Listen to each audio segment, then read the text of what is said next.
Well, just okay. That's something else. This is it. Yeah, now you're. Okay, that's us. Mhm.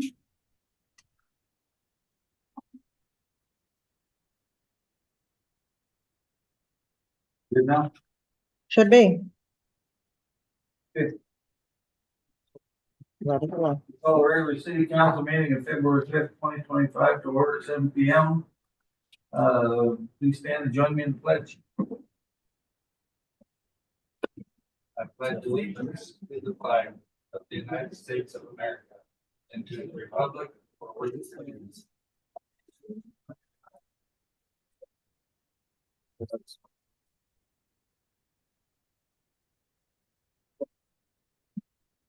Mayor Allison, Here. Tom Baylor, Here. Kathy Sherman. Pretty sure is here. Yeah, I am. Sorry. Casey Kinsman, Here. Wendy Rainey, Dave Zastro, Here. Kristen Smith. Here. Ken Jones. Here. That is all of council present. Okay, thank you. Any objection to the regular agenda? Changes? Mr. Mayor? Yes. Yeah, just questioning that. So we're not seeing you on screen. Is that everybody else on the phone getting the same thing, or? I can see I them, can see Tom. Okay, all I've got is your regular phone dial where you could mute or dial, and then the number keeps scrolling across the top of my screen. Should I maybe go out and come back in? You really want to look at us all night? Sure. All right, I'm going to try that. So go ahead with your meeting. I'll try that. Okay. Hearing no objection to the regular agenda, we'll call it approved. Conflicts of interest or ex parte communication.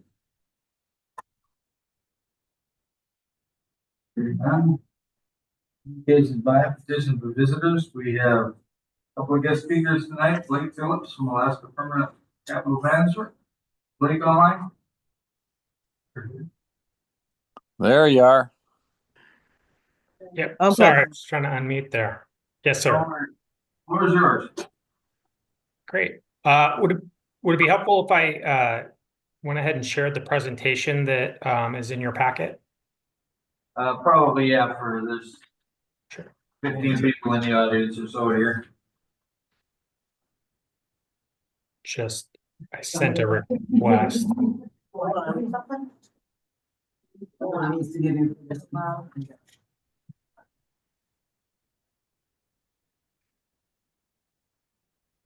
There. Everyone see that okay? We're there. Perfect. Well, good evening, everybody. My name is Blake Phillips. I'm a director at Alaska Permanent Capital Management. I've been working with you since the beginning of this relationship, and I'm going to walk through a review of the permanent fund, some quick market thoughts, and but I'm happy to answer any questions as however you would like to ask them. Interruptions do not bother me, but whatever your decorum allows. So with that, I'll get going. The Cordova Permanent Fund was taken over as far as our management and instituting the policy in February of 2024. There have been total contributions of 9.3 million, withdrawals of just under 3 million, and the market value at the end of the year was 6.8 million. As of the close on Monday, the portfolio is just over 6.9 million.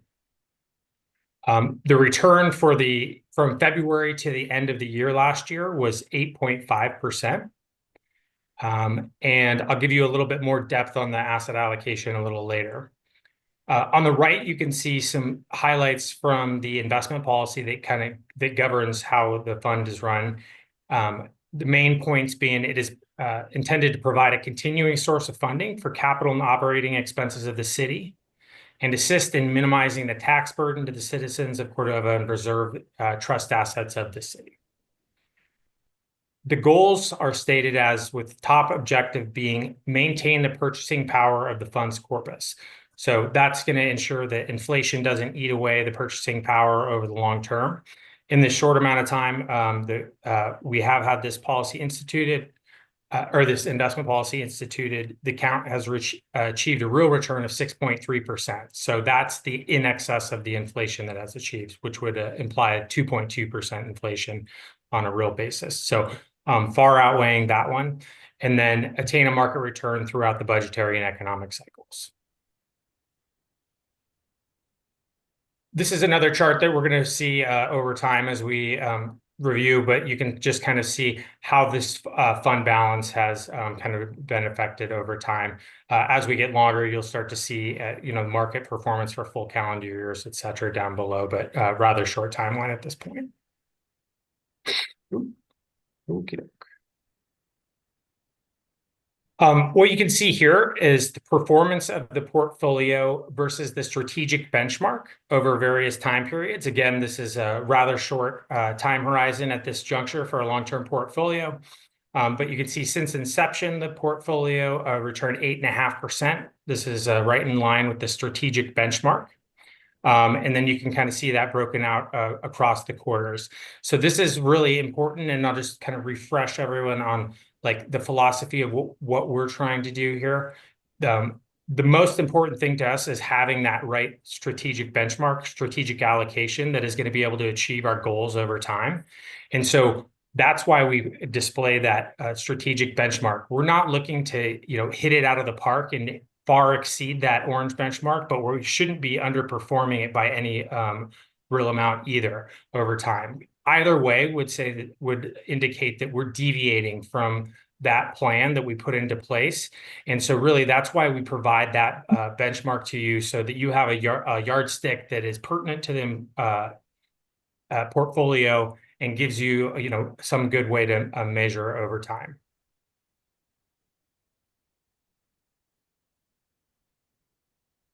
I'm going to give some quick market thoughts. I'm not going to go into too much depth here, but please, at the end, if there's something you want to have covered more in depth, just let me know. Before I give you the outlook of kind of what we're looking at into the future here, it helps to just kind of see what we went through in 2024. We saw really across the globe, central banks starting to ease their rates after having to really crank them up to fight inflation over time, as inflation was successfully moderated coming out of COVID and all of the fiscal and monetary stimulus that was flooded around the globe. Recession risks remained low, and we did not go into recession, which again, following 2023, when there was a lot of concern we were going to go into recession, that continued right at the beginning of 2024 as well. And again, we did not, have that happen. We're coming through now. This is the second year in a row where we've had very strong equity returns, and you can get a good sense of that on the lower left there. With U.S. large caps up 25 and 26% in 23 and 24 versus, an average 10-year return of 14% in that category. So, very strong returns versus the historical average. So, it's more, as we get stretched away from that, expect at some juncture, some mean reversion. And additionally, heading into the end of the year, you can see in the lower right there, the equity sentiment indicator. And that's just like kind of the amount of enthusiasm for where things are going in the market. And so usually that can sometimes be a contraindicator, as, you get everybody overly exuberant and everybody expecting good things as, turbulence or different unseen factors come in. The more bulled up everyone is, the stronger other way that can have an indicator of some time. By no means science, but it's just, one of the many things that we want to be following. So coming in out of that environment, with those strong equity returns, it's not much of a surprise that we have elevated valuations versus, where the long-term averages are. Mostly this is present in the US, which does represent over 60% of global market cap. So it is an important one, has been the one leading the way for some time now. But you can see up above 20 times versus around 16 for the long-term average in the US stock market. That when you do have valuations above long-term averages, it's not necessarily a signal of a downturn coming, but that is, one of the, we don't expect valuation increases when we're above that to be helping to drive returns. So that leaves us with earnings growth is really going to be important to, we expect it to continue. These are what you can see across various regions in the world, but it's going to be very important that those earnings growth do continue so that it can justify, the elevated valuations that we're seeing in the US. Positive growth is expected to continue as it has for the past couple of years, as everybody has really kind of proven resilient coming out of COVID. Not nearly as much as what we've seen in China and the US, but everybody still is firmly in positive territory. And then I think, as it's probably no surprise to anyone, there's a lot of as the new administration comes in, there's a lot of policy uncertainty that is going to be coming through into the markets. Primarily things like tariffs, which we've kind of gotten our first taste of in the last several days here, how those actually go into effect and what effects they have on the economy and inflation. By nature, tariffs tend to be inflationary, but the threat of them is not necessarily going to drive that. So we have to see how those things shake out to get an idea of what is going to happen there. Immigration can also be something that could really that could have economic effects, but we have to kind of take a wait and see approach to see how that is going to inflect labor costs and if that has any impediment to economic growth over time. Not trying to make major adjustments to the portfolio in anticipation of any kind of policy change before we see what is actually get some clarity around what those happen to be. I'm not going to go over the next couple pages, which are in your packet. Just gives an idea of how we're positioned, but really I can just give some quick overview of that. We're largely in a neutral position from from a risk standpoint.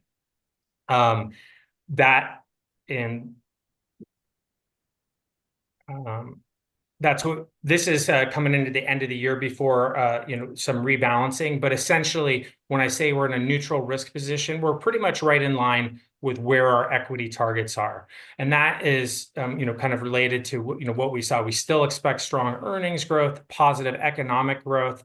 Financial conditions are strong, but we are also facing, the headwind of higher valuations versus historical, and a lot of potential policy uncertainty along, with geopolitical risks, et cetera. So, there's kind of some balance there. Positively, we're getting a lot of income out of the fixed income piece of the portfolio.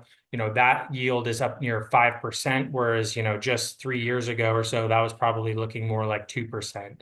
And we're also having to rely less heavily on alternatives for defensive measures for when fixed income or rates were so low. Ultimately, so we're sitting kind of neutral, but recognizing the balance of risks and rewards that are kind of present in the market right now. I'm going to pause there to see if there are any questions on anything before I give a quick update on APCM as well.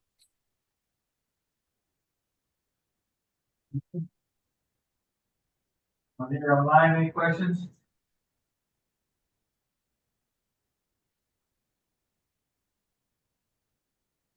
Doesn't look like there's any questions, so carry on.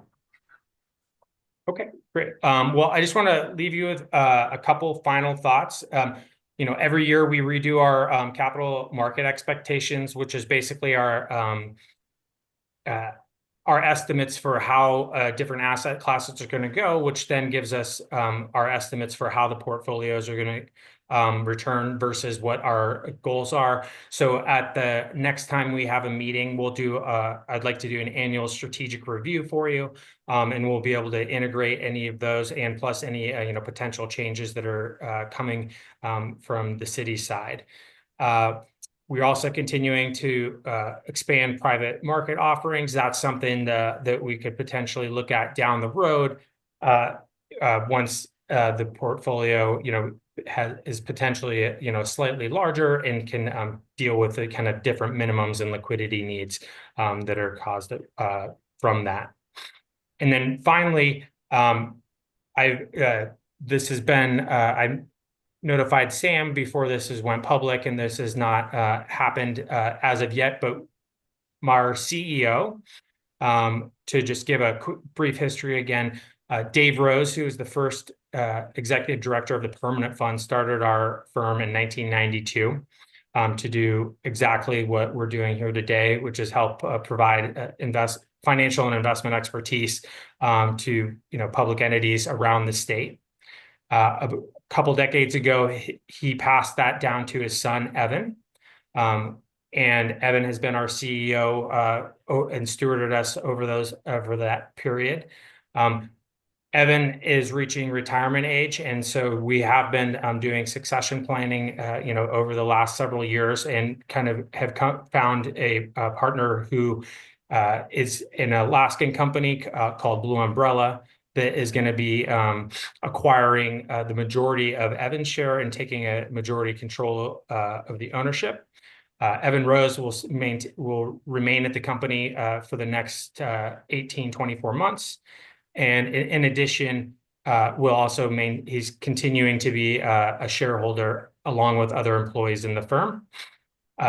Blue Umbrella is not, I think, importantly for our clients, and the things that I think that really should be focused on is one, what happens to the firm as we know it.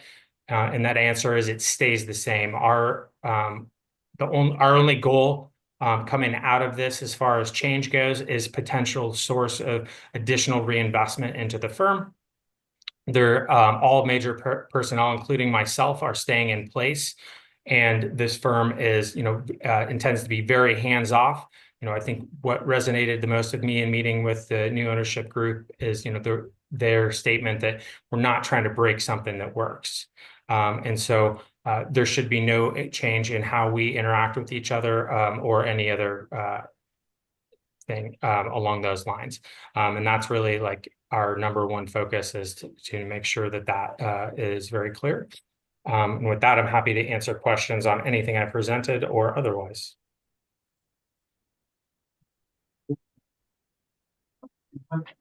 As the previous slide mentioned, getting into more private investments and then reference. And once we reach an ideal balance, what's that ideal balance where I can hedge, I guess?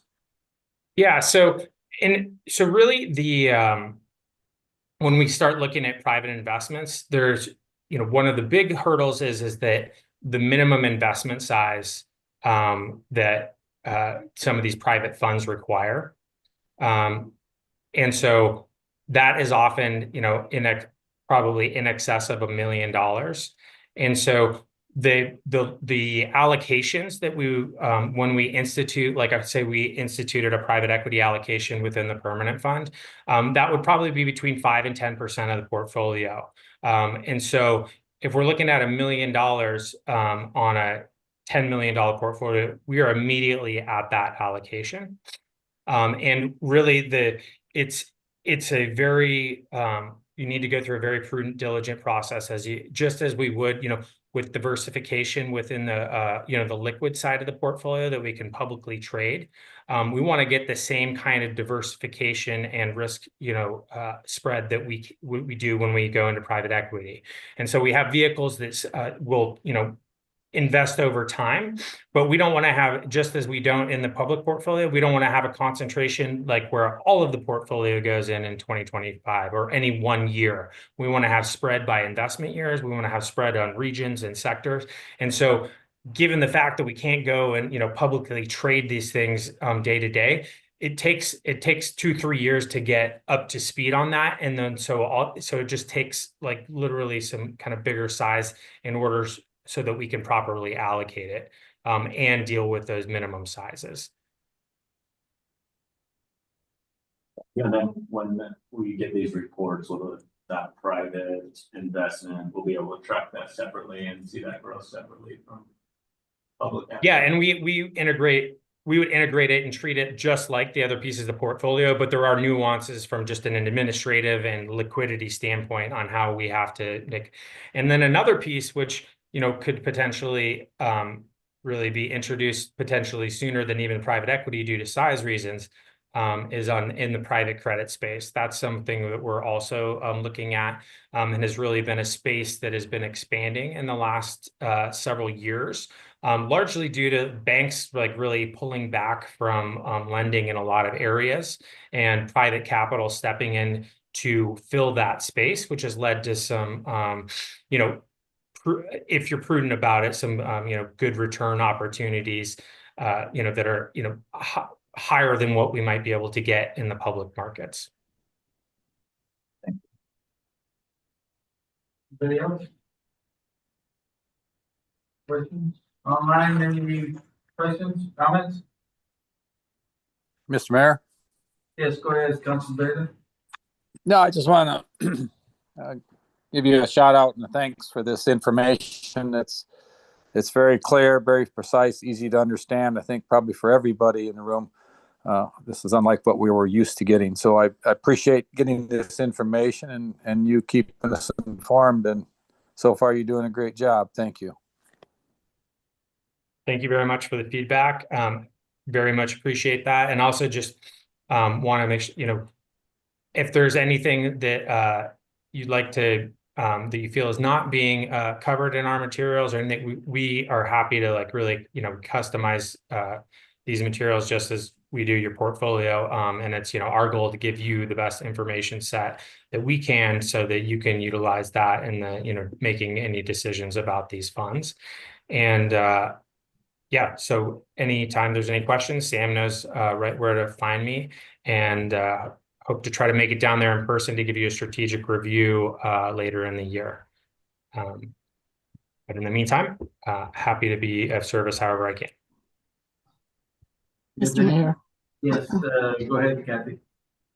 Yeah, I was gonna echo Tom's comments. In all my years of both working for the city and being on council, I'm not sure I ever really understood the permanent fund, and this just was really clear and understandable.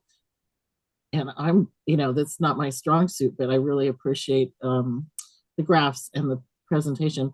And I was going to ask, do we get these reports quarterly? Whether you have to visit us or be at the meeting, it would just be nice to follow along. Yeah, we have, so staff has reports on a monthly basis. These more expanded reviews, I think we're looking, you know, for trying to, I think we've been trying to shoot for maybe quarterly-ish, and then then absolutely always want to really try to do an annual strategic review. Not necessarily anything specifically exciting that happens at the strategic review every year, but that is something that is really important, where we, you know, it's like reaffirming everything that the city's goals have and making sure that we're updating you with everything new that we're seeing, and as our estimates change. So, but that is up to you know, council and staff as to, you know, how often they would like us to. Right. Okay. And I did see that you recommended a strategic review, so I hope that we can add that to our pending agenda tonight and just keep it on our plates so that we remember it. Thank you very much. Welcome. Thank you for your comments. Yeah, I mean, we go through this transit for blue umbrella. I just want to make sure we're keeping a close tab on that. I know promises can be given, and they also fall. As I'm sure you already would. Anybody else have anything for Blake? Okay, hearing none, thank you, Blake, for the report, and we look forward to the next one. Okay, thank you all, and good luck with the rest of your meeting. No. Mr. Mayor, Yes. I just request, and Casey, you're kind of coming in and out of our sound here. I don't know if it would be helpful if somebody kept their mics close. I would appreciate it. Thank you. Thank you. Yeah, it's hard to remember sometimes we get back in our chairs here. Okay, the next up is Clay from the CEC. So. Clay on that. Okay, go ahead. Thank you. Yours. Thank you, Mayor Allison. Can you hear me okay? Yep, we got you. Okay, so just wanted to provide a brief overview and then if there's any questions. But essentially, Cordova Electric has been pursuing our goal of developing renewables and ultimately getting completely off of diesel. And so several years ago, we'd worked with the city on looking at the potential to develop Crater Lake, and we shared the cost of a feasibility assessment. The project is economically feasible. And then after that feasibility assessment, CEC got some grant funding and worked with the city to do a geotechnical assessment. City especially was concerned. If you look at an aerial, you can see there's a huge fault line going through the middle of the lake. So we went and drilled into that fault line and confirmed that that's essentially solid rock. It was somewhere back in the geologic past that fault was formed, but then it filled in with sediment and reformed rock. So there's no geotechnical fatal flaws in the lake area itself. So due to the cost, CEC parked that project in 2019, and the CEC board decided to step back and look at other alternatives. And so we got a state grant and assessed 7 or 8 different dam storage opportunities in the Cordova area and looked at those sites. And it turned out that a lower cost and higher diesel offset option was the Humpback Creek hydroelectric site in building a dam storage reservoir just upstream of the current intake structure and then connecting it by pipe to the existing pipeline. And that gives us extra pressure and storage to essentially get about 3 times the diesel offset out of that project. And so right behind that in the feasibility assessment, the second best option is Crater Lake, but they're 2 very different projects. Humpback Creek is a great summer resource and would essentially eliminate all of our diesel use in the summer. But Crater Lake is kind of the seasonal storage where you can fill a reservoir, carry it into winter to offset the winter energy use. And Crater Lake is kind of adjacent to the city water treatment plant and could also provide a community water supply. So that's what we were looking at several years ago. And fairly recently, Cordova was awarded enough grants and low interest loans to develop both projects. And the 2 projects between the summer and winter offset would take us to roughly 95% renewables. Or on my desk. So right now, it's kind of a tight timeline because the grant and loan funds have to be utilized in 7 years. It does take time to permit and develop hydros. And there's a very, very good grant opportunity. Concept paper is due in February. And we've had federal agencies and national labs and other organizations reaching out and encouraging us to apply for it. And essentially, it's up to $50 million. So it could cover the entire cost of the Crater Lake project and could be at 80% or with a tribal application, a 90% grant. And we're actually in Juneau right now talking to legislators. The state's looking at a general obligation bond, and they've kind of prioritized rural energy projects and providing match for federally funded projects. So we think we've got a pretty good chance of getting that project funded. And that's what's kind of driving conversation with the city now to see if the city wants to consider that as a potential water solution going forward. And CEC would apply for that grant. And what we're really looking for right now is just city support to allow staff to contribute, letters of support and be involved in that application process. No financial commitment at this time. And then I want to emphasize that that grant timeline is just a concept paper in February. An encouragement to apply for a grant wouldn't even happen until October or until August.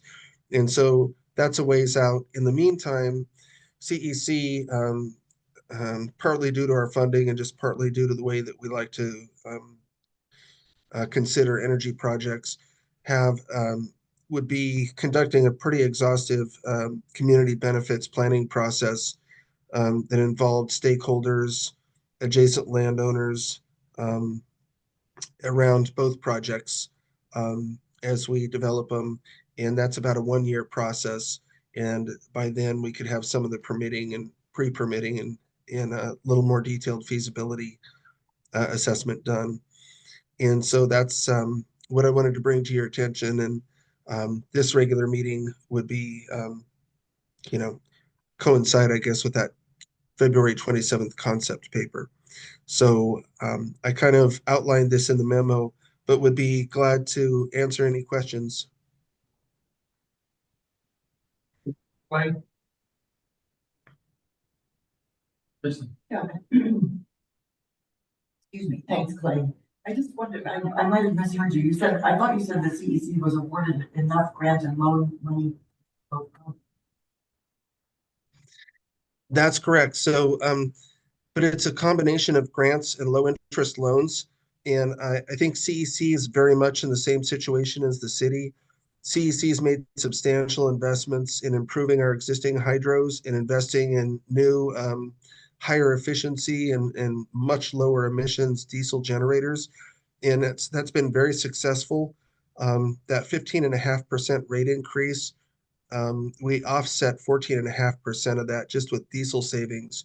So our electric bills have stayed about the same, but we had to make investments and borrow money to make those upgrades. And the CEC board is not comfortable even at 0% or 2% loans. That's a lot of debt to bite off for the community. And so we want to pursue more grant funding to improve the feasibility. And I know the city's been making a lot of investments in the harbor and other investments. And so we don't feel like the community can bite off that much debt. So. Thanks. Any other questions, Mr. Mr. Mayor? Go ahead, Councilor Newman.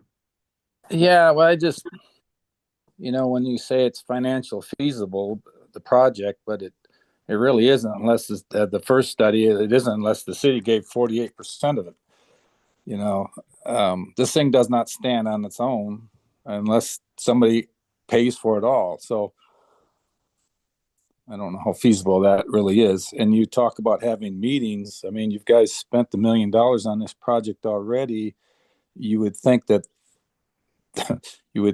all the information should be out already. I mean, I don't know what else is there to discuss. This has kind of gone through the community once before.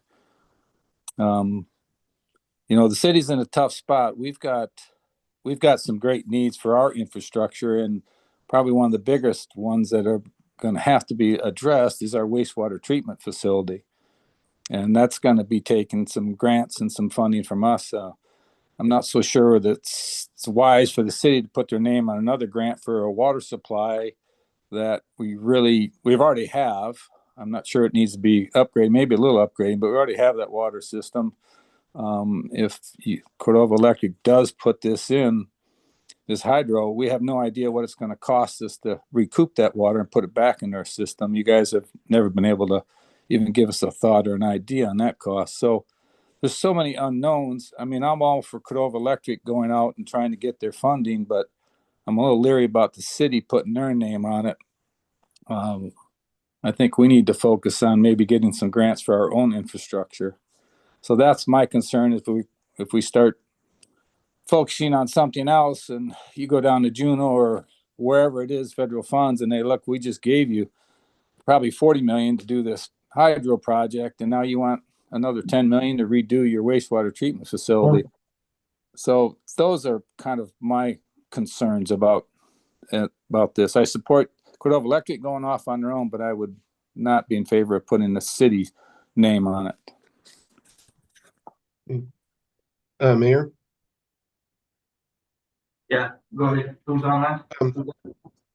Yeah, if I could, and those are really good points, Councilman Baylor. And I know that original feasibility study, they just kind of took all the infrastructure costs and split them in half and said, well, if we take all the elements that are shared, like the dam and the pipeline and some of the other development, and split those 50-50, and then put just the water stuff on the city side and just the energy stuff on the electric side. That's how they kind of came up with that split. But um, we recognized, and I know we didn't get far enough down, we didn't vote to proceed, so we didn't work out those final economics, but we recognize that Cordova Electric is offsetting 50 cent a kilowatt or diesel, 50 cent a kilowatt hour diesel cost with with what now costs us 7 cents a kilowatt hour hydro. So there's a huge economic benefit to CEC that the city doesn't realize on the water side. But the reality is that 90+% of the project is going to develop that storage and the pipeline and everything for the city. The incremental cost to also make it a water project is very small. I mean, $550,000 at a commitment, in the overall feasibility assessment. So, I saw you had in the capital budget to look at a more permanent siphon at Crater Lake.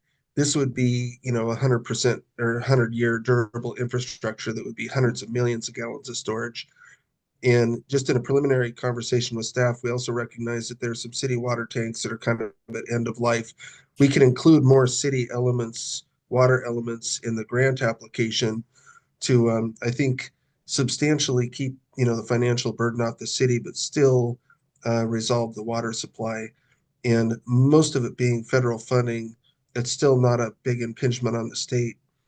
And I think the other part of the story is that the seafood industry is really struggling in Alaska, and the legislature is looking for ways to support the seafood industry.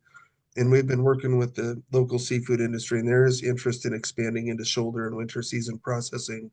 And both energy and water are important for that. So that's just some of our thinking there.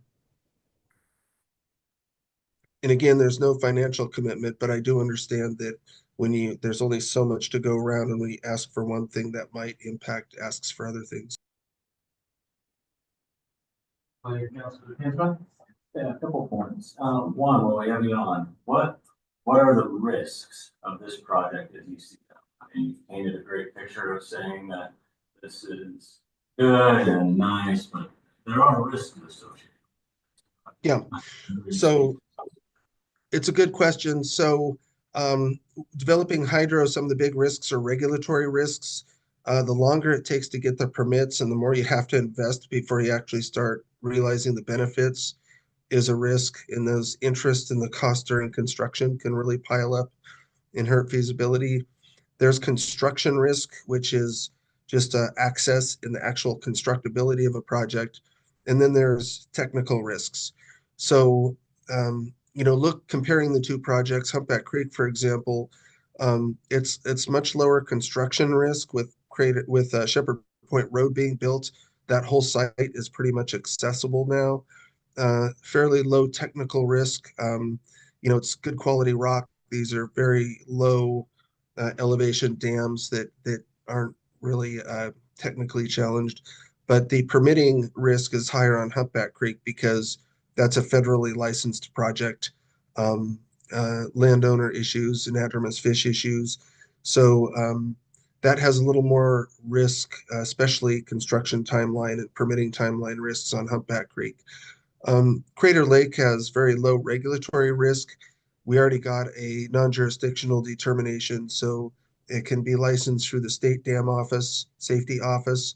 They have the same safety and construction requirements, but the permitting timelines and costs are quite a bit lower working through the state. The construction risks for Crater Lake are quite a bit higher. You don't have road access there. You're working a steep hillside, but the project features are fairly small. You're talking about a 25-foot dam, 14 to 16-inch pipeline, and then a fairly small footprint for the power plant and a water plant if it was included. So the overall risks are they're not excessive. A lot of hydro projects have gone substantially over budget. The contractor we've been working with has done many projects in Alaska, and they've been able to bring their projects in on time and on budget in Valdez and in the other places where they've built projects. They're a design build firm, so you really have just one organization. You don't have several different organizations in the complexity and the challenges that can come with having a large construction team. So does that help a little bit? Yeah, I just wanted to make sure that was done. Yeah. I think the constructability and so forth for Crater Lake at the dam site and at the lake are fairly low, but it is a steep hillside, so geologically, slope stability and some of the things that they, had to look at probably when they were building Shepherd Point Road. Those are some of the things that would be design priorities to make sure we're comfortable with that design.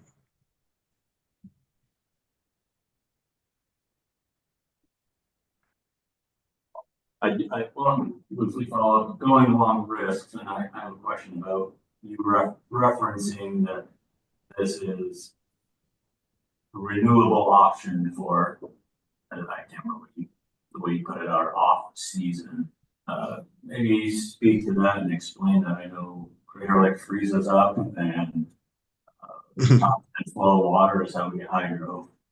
So what is being, how would that be mitigated? Sure. So Crater Lake's a real high elevation, so you get a lot of energy out of a fairly small basin. And we are burning about 75% of our diesel in the winter now, probably even more so on a year like in 2023, we essentially burned nothing during the summer. And so Crater Lake is the one where you can fill the dam with the fall rains, go in the winter with a full reservoir. It does form ice on the surface, but ice self-insulates. It only gets a foot or two deep. The water still flows underneath that. And it's about 600 million gallons. So it's about a 1.3 megawatts of renewable energy. It also provides some opportunities to run your diesel plants a lot more efficiently. You can load your diesels up and then just use a little bit of the hydro to make up the rest so that you're improving your diesel efficiency as you're generating power from the hydro plant. And the city has primacy. I mean, it is a city water supply. Fortunately for the community, the energy needs happen when the water needs happen. There's a real high coincidence. When it gets very cold out and the reservoirs start to run dry and our hydros back off, that's when we would need the reservoir to generate energy, and that's when the city tends to need water. Then in the summer, when the seafood industry is processing and has high water demands, we also have high energy demands at that time. And the Eyak Lake has been kind of the emergency backup supply. And unfortunately, that usually has to be run again when it's cold, the reservoirs are running down. That's right when we're on real high diesel generation. Then when you start running those pumps and filtration, that's more expensive energy, and it kind of adds to our diesel use. So. Yeah, thank you. Yeah, I just like to say that all the opportunity giving us on hydro across the board, super appreciated and your creativity in that.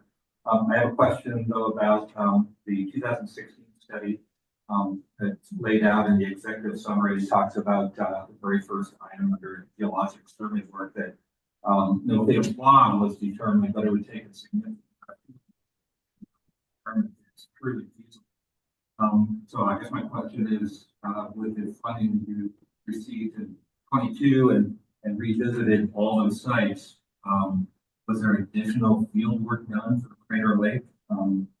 With that, I know the original assessment included the potential for two dams, a lower dam and an upper dam, to impound enough water to make it truly useful. were those things you looked at since the original feasibility study? Excuse me. Yes, so we looked at the opportunity for a pumped storage. There's an adjacent watershed, kind of on the just over the ridge from Crater Lake. It's a fairly substantial watershed, so we looked at putting a small cofferdam and pumping water up into the lake, especially when we have excess hydro from our other projects. We could be pumping more water into Crater Lake, and we got a an engineering feasibility design and a cost for that, and it just didn't pencil out. It was several $1 million of extra expense, but it only increased the overall output of the project a few percent. So that really didn't pencil out. And then and so we also had them update the estimates and bring them current to, I think, December of 2023. So fairly recently, to kind of account for that inflationary cycle we went through and get those numbers up to current. So we would have a good comparison with Humpback Creek and the other options. So that's really the additional work that we did. And we did that through the grant that we got from the state to assess the regional storage opportunities. So moving forward, would it be still a significant amount of survey work to ensure that the site is truly feasible? I mean, if you feel there's enough information to be able to truly move forward? I'm sorry, I'm having kind of a hard time hearing the question. Yeah, I'm thinking specifically about the geologic survey and the ability for that basin to truly function the way you're hoping it will. I heard a question about the geologic surveys, but I didn't catch the last half.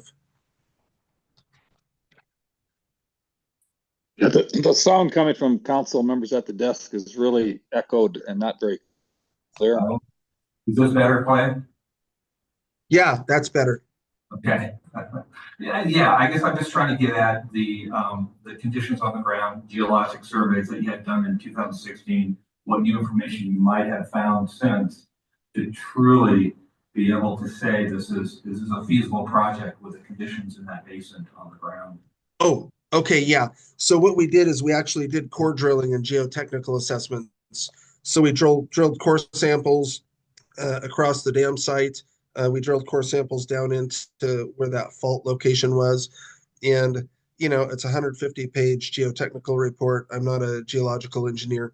So we just said in lay terms, on a scale of 1 to 10, with 1 being sand and 10 being granite without cracks in it, what's the quality of the rock there? And they said it's an 8 or a 9. So there are some voids in the rock, but that's not uncommon. You use when you build a concrete dam, you do slush grouting and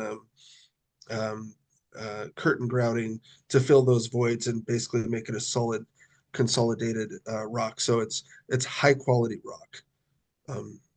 When were the core samples taken? How long ago was that? How long ago were they taken? Yeah. When was that survey work done where you did the core samples and the assessment? Oh, I think that was 2016 or 2017. Fairly recent. I mean, the character of the rock really doesn't change. Sure. Councilor Smith? Yeah, I wanted to echo what you said to Clay about the work that you've done to that the percentage of our renewable energy as high as you possibly can. And You're complete. Oh, thank you. is Yeah, that better? Okay. yeah, you were sorry. completely cutting up. Okay, thanks for all the work on renewable energy. That's the first part. And then, yeah, I was going to ask about updating the numbers because the cost benefit analysis is almost 10 years old, but it sounds like that's part of what you did. Yeah, the original years ago. Sorry. Yeah, the original baseline estimate was $17 million, but that didn't include some of the CEC project management cost and so forth. And that was the middle of a low and a high. So we kind of estimate on the high end of that bracket. And then we did the same. I think the baseline estimate in the updated numbers was 23 million, but it had a low and a high range. And we picked more towards the high end of that range at $31 million. And we allowed for a little bit of additional inflation until we get the project built, under design and build if we move down that path. But the main thing we're trying to do right now is just maintain optionality. This is kind of a generational opportunity for this funding. We already have a good portion of the funding in hand. And if we get more, even if we didn't get the full federal grant for it, if we got a substantial amount, a lot of the other grants, low interest loans become no interest in grant funds. So they kind of stack. And we just feel like the community should keep that optionality open and have the opportunity to secure the funding first. And if we decide that it's not the right project, then we can make that decision later and go through the community engagement process and make sure we're not overlooking any potential benefits or downsides to it. Thanks. I wanted to ask the city too, because it seemed like one of the key rationale points in the 2016 study was saying that it would provide a water source in late winter, I guess, or midwinter, whatever the term was. But I'm wondering how many times has the city had to use the Yak Lake as a backup water source between mid-January and mid-March? Does that happen very often? No, it doesn't happen very often. Typically, I would say more often in the spring. And we tend to get cold and cold. But it does happen, and we do something. Summer, yeah. But we have used it on the shoulder seasons. I mean, I wouldn't say the shoulder season, not fall. Thanks. Any other questions, comments, Blake? Yeah, maybe. So I just had a couple things. The city has recently put quite a bit of money into the pump station there, the Orca pump station. And so your project is saying that pump station would be obsolete and another pump station would be built, and a storage facility. So is CEC then going to take over the water transfer at the pump station that you're building? I mean, we're talking about the second largest water supply for the city. Look at the peak flows in July, August, and September is 30 million, an average of 30 million gallons. The winter months, we still use 5 million gallons, roughly an estimate. A tank being able to service that, I think is questionable. And I just, like, if your need of water is the same time as the city need of water, I just kind of see this being like the potential for a water tug of war for the city in the future if we're not a financial partner, and if we can't feasibly be a financial partner, how does that all play together? This project has come up before and there was public outcry about it, so we already know that it's kind of touch and go with the community. So I think asking the city to put their name on this project before it goes to the public is a reach for an ask.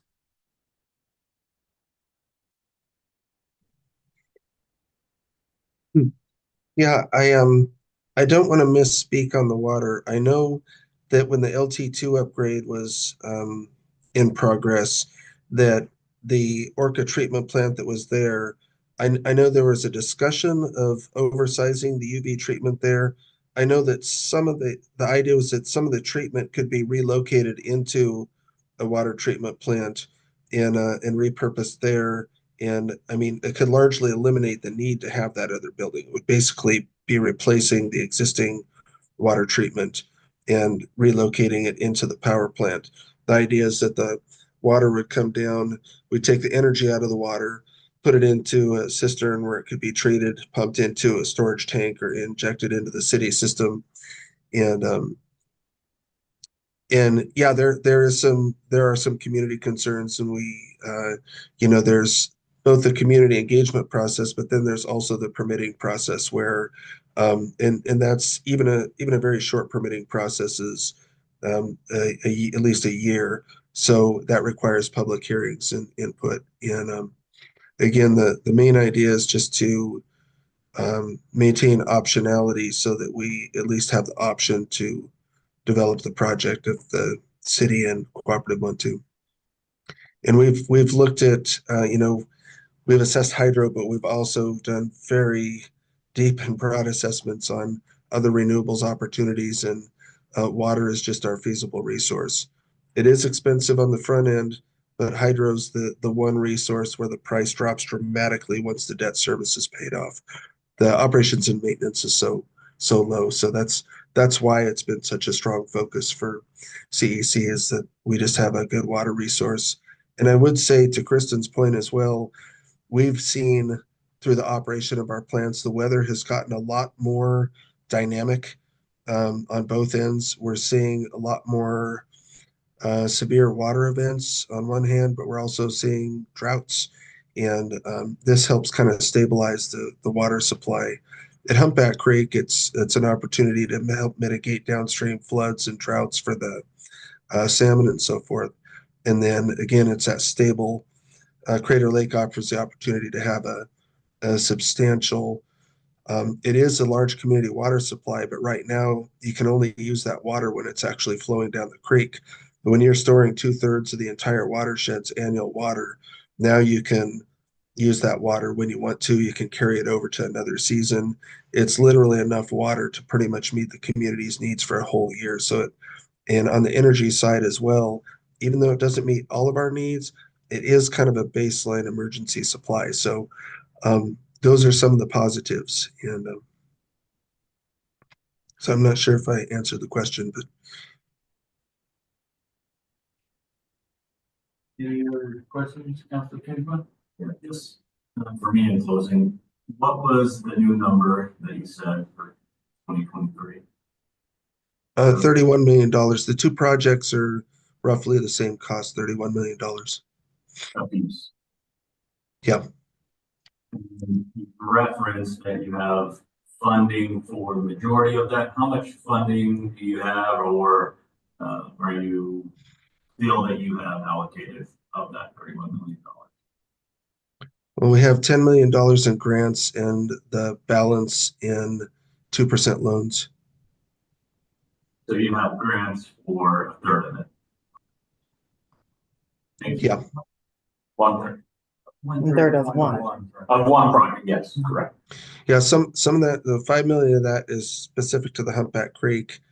The other 5 million in the low interest loans could be applied to either or both.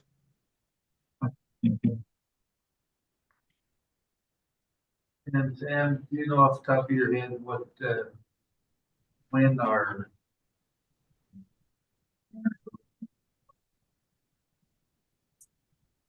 leases come? You got expired in the next.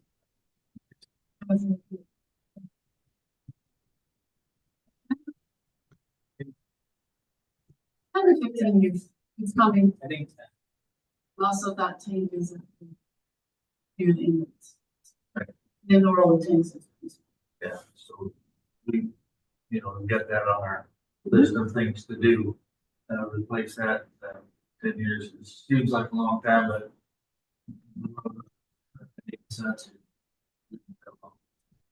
Anybody else have anything for Clay? I think we can talk about this at the agenda. We do have a meeting on. February 19th is our next regular. Prior. Sound good? Okay, thank you, Clay, and we may want to work with you and get some information for our next meeting, maybe. Yes. Yeah, please, if you have information requests and whatnot, we can prepare those for you. Thank you very much for your time. Okay, thank you. Okay, we're down to our point in our agenda where we have audience comments regarding agenda items. Anybody here to talk about anything on their agenda tonight? Name and address. Did I give you a mic? Looky there. Oh, what is causing? Sorry, Chris.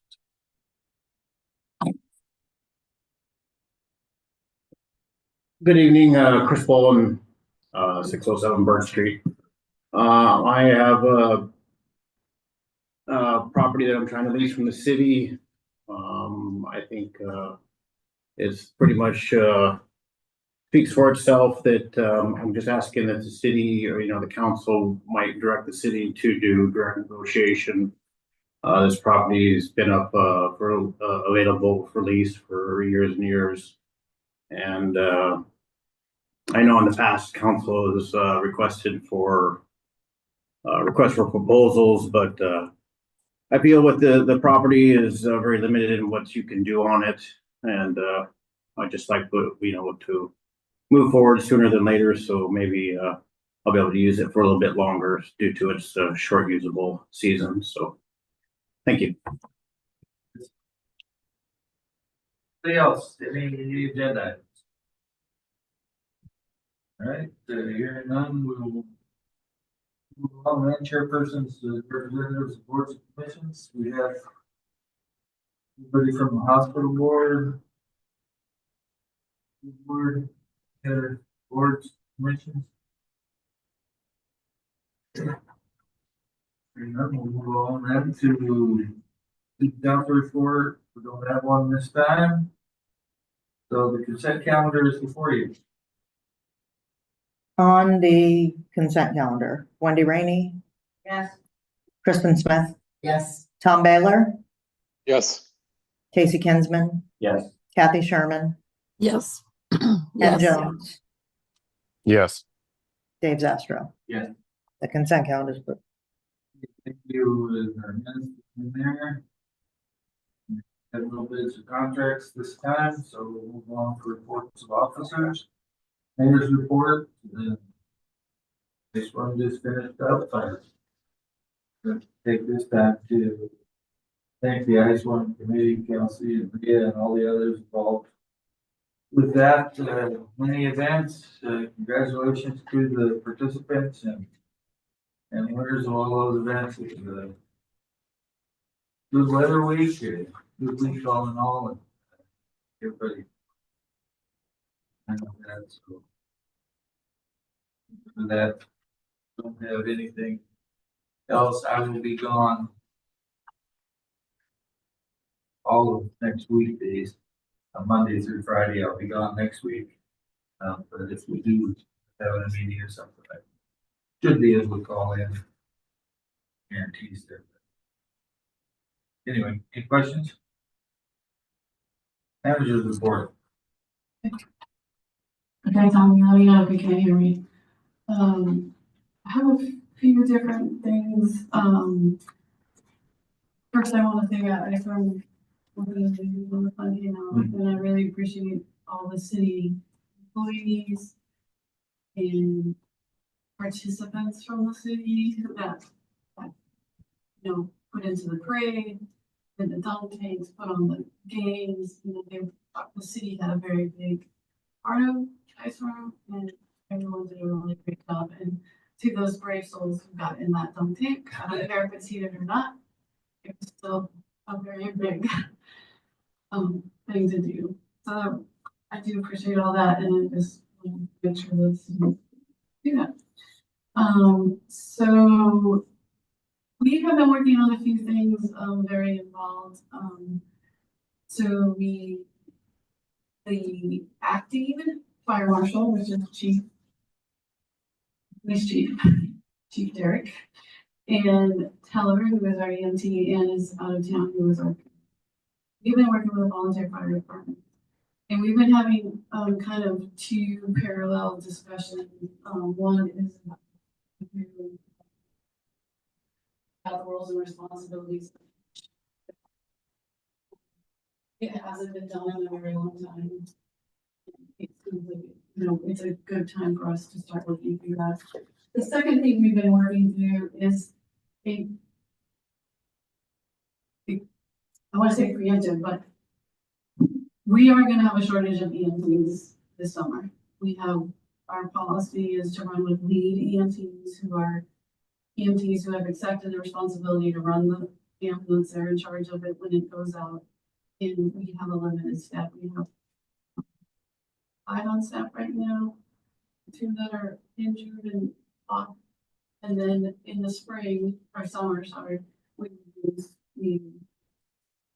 So we've been working together to try to come up with, how are we gonna deal with that?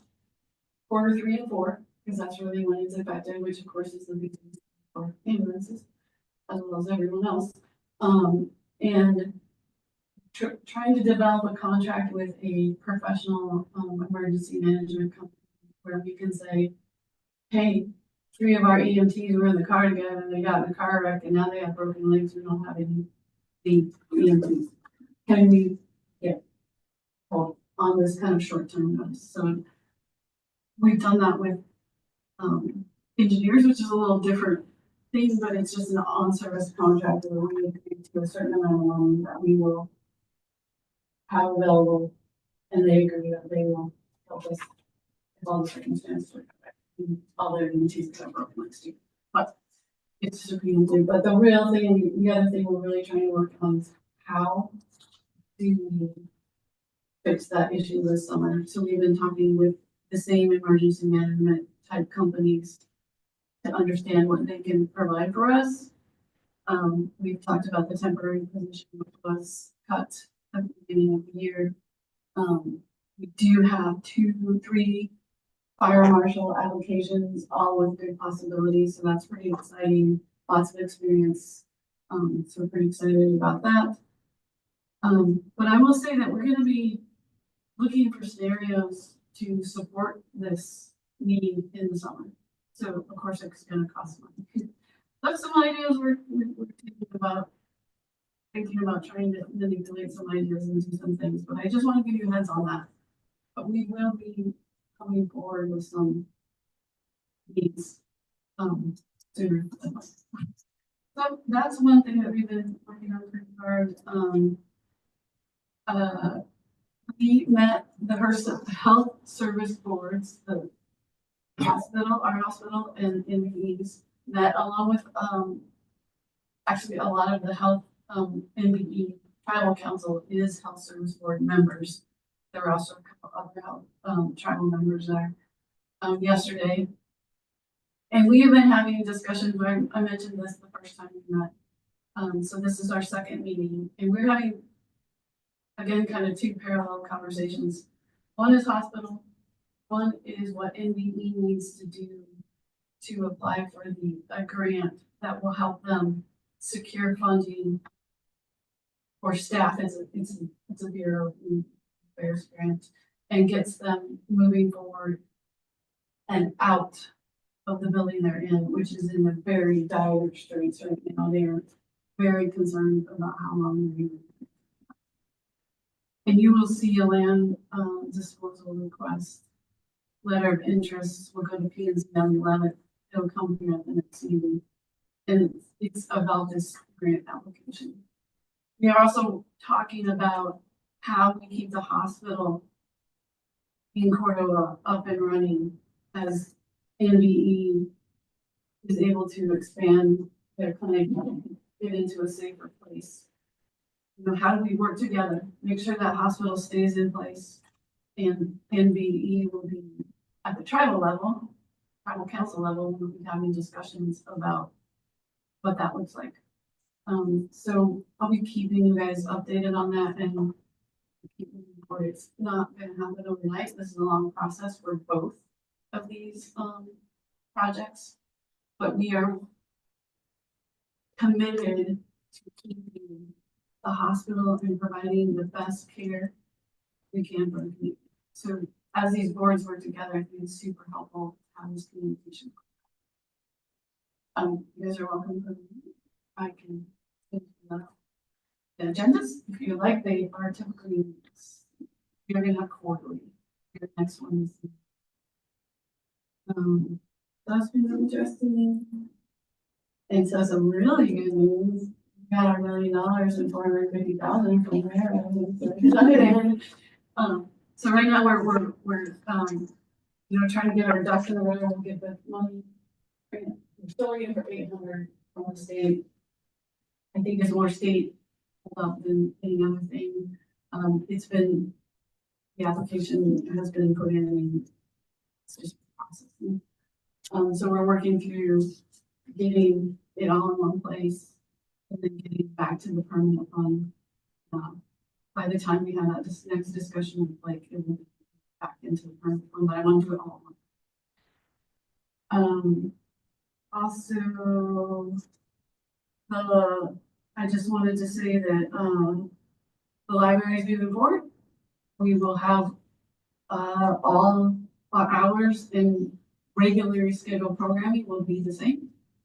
And we're moving forward to make that a great place as it is. And forward on nation and they roll. We'll let you know that we're okay. Well, we will be flying some position. I think that's it, unless anybody has questions. Just have a comment. Yes. On the EMPs. Yes. It might be worth talking to the analysts about the organizations dealing with it. I know all of the processors that are going remote in Cordova. Back in there. All those remote ones up there, but they all have EMTs that they get short term for. They get them from somewhere. Might be worth getting a contact from them. Okay. Yeah, my comments are along the same lines as that critical need. Even people at the table here, worked at the fire department. I was a firefighter, EMT, road ambulance for years. So much of a community to support people volunteering their time. So I guess with that critical need coming up in the summertime, it's a little bit of lead time. One of the things we've always done is training. We've got that core couple of solid people and then trainees coming up behind. So hopefully we have something planned for reaching out to the community before folks are willing to train and volunteer. Also too, I'm wondering along the same lines of finding support from outside the city. Have you approached the Native Village and their health services board for how they might support? I haven't talked to anybody yet. I have talked with Hannah and I've talked about potentially like how could it work, you know, with the hospital and there's a lot of rules with the hospital. But we have talked and we are continuing to talk about it. We will, I would like to put that on the Carolyn Crowder's, here and have a discussion with her and him, because I think it's gonna require some group. All part of the health services and community emergency and hospital on here. You know, So that's kind of all major times. Along those lines, thank you for bringing up health services with the actives with some kind of overview. Changing gears, speaking to we receive our money. That's great. We've been waiting for it. Didn't know what kind of strings would be attached, if any. Awesome. I guess would like you to speak to one. How long do we think it's going to be before the state releases their 800,000? That's what I figured we don't know. Is there not benefit to get what we do have in the permanent fund now? Oh, I'm not waiting for the 800. Okay, good. I just wanted to wait for this million and do one big transfer into the permanent fund. All our money is sitting in those AMO accounts doing fairly close to what God is, and then just this way it just gives like. Okay. Well, you answered my question. Mine was, I was under the impression you're waiting for the state to release their money, and that is a dangerous game. Thank you. Any questions online, manager?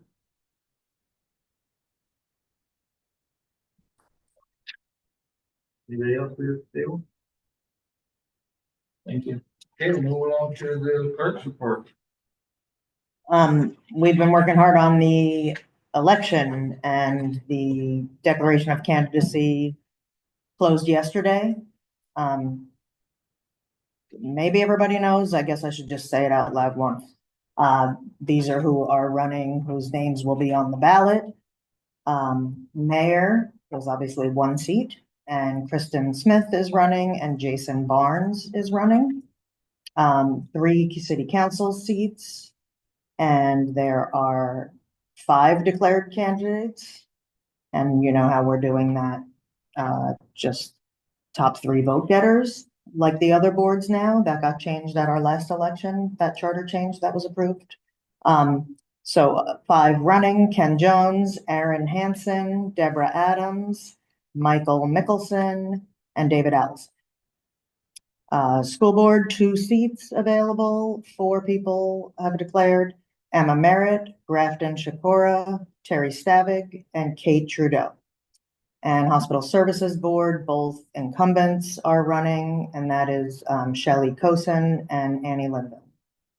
I'll have sample ballots prepared here fairly soon, and we also have 2 ballot props that council put on to change the charter on finance director and city assessor. And I think, just that we'll start early voting Tuesday the 11th, and that will be available Monday through Friday, except the President's Day holiday, 8 to 5, either in this room or in the city clerk's office. The deputy clerk and I will handle that unless it gets really busy, and I might get an election board member to help. You can request a ballot be mailed to you. Just send me an email, and they're on the website. And I have about 8 of those so far, and you can do that up until 1 week before, which the 27th of February, I think. But obviously, if you know, do it sooner, because I hate for the ballot not to get to you timely for you to return it to me, because it has to be postmarked by election day. That is about all I'm going to report on, except that we are going to do the sticker design decision. Does everybody know who they're voting for? 1 vote per council member. You're gonna make stickers out of. We're going to, the top 2 will become stickers, and we're getting a decent number of them, so they may last a couple of elections, and then we'll do it all again. Because there were 20 entries, 21, which is amazing, because of course they're just like their parents, these kids. Last minute. Everything came in last minute.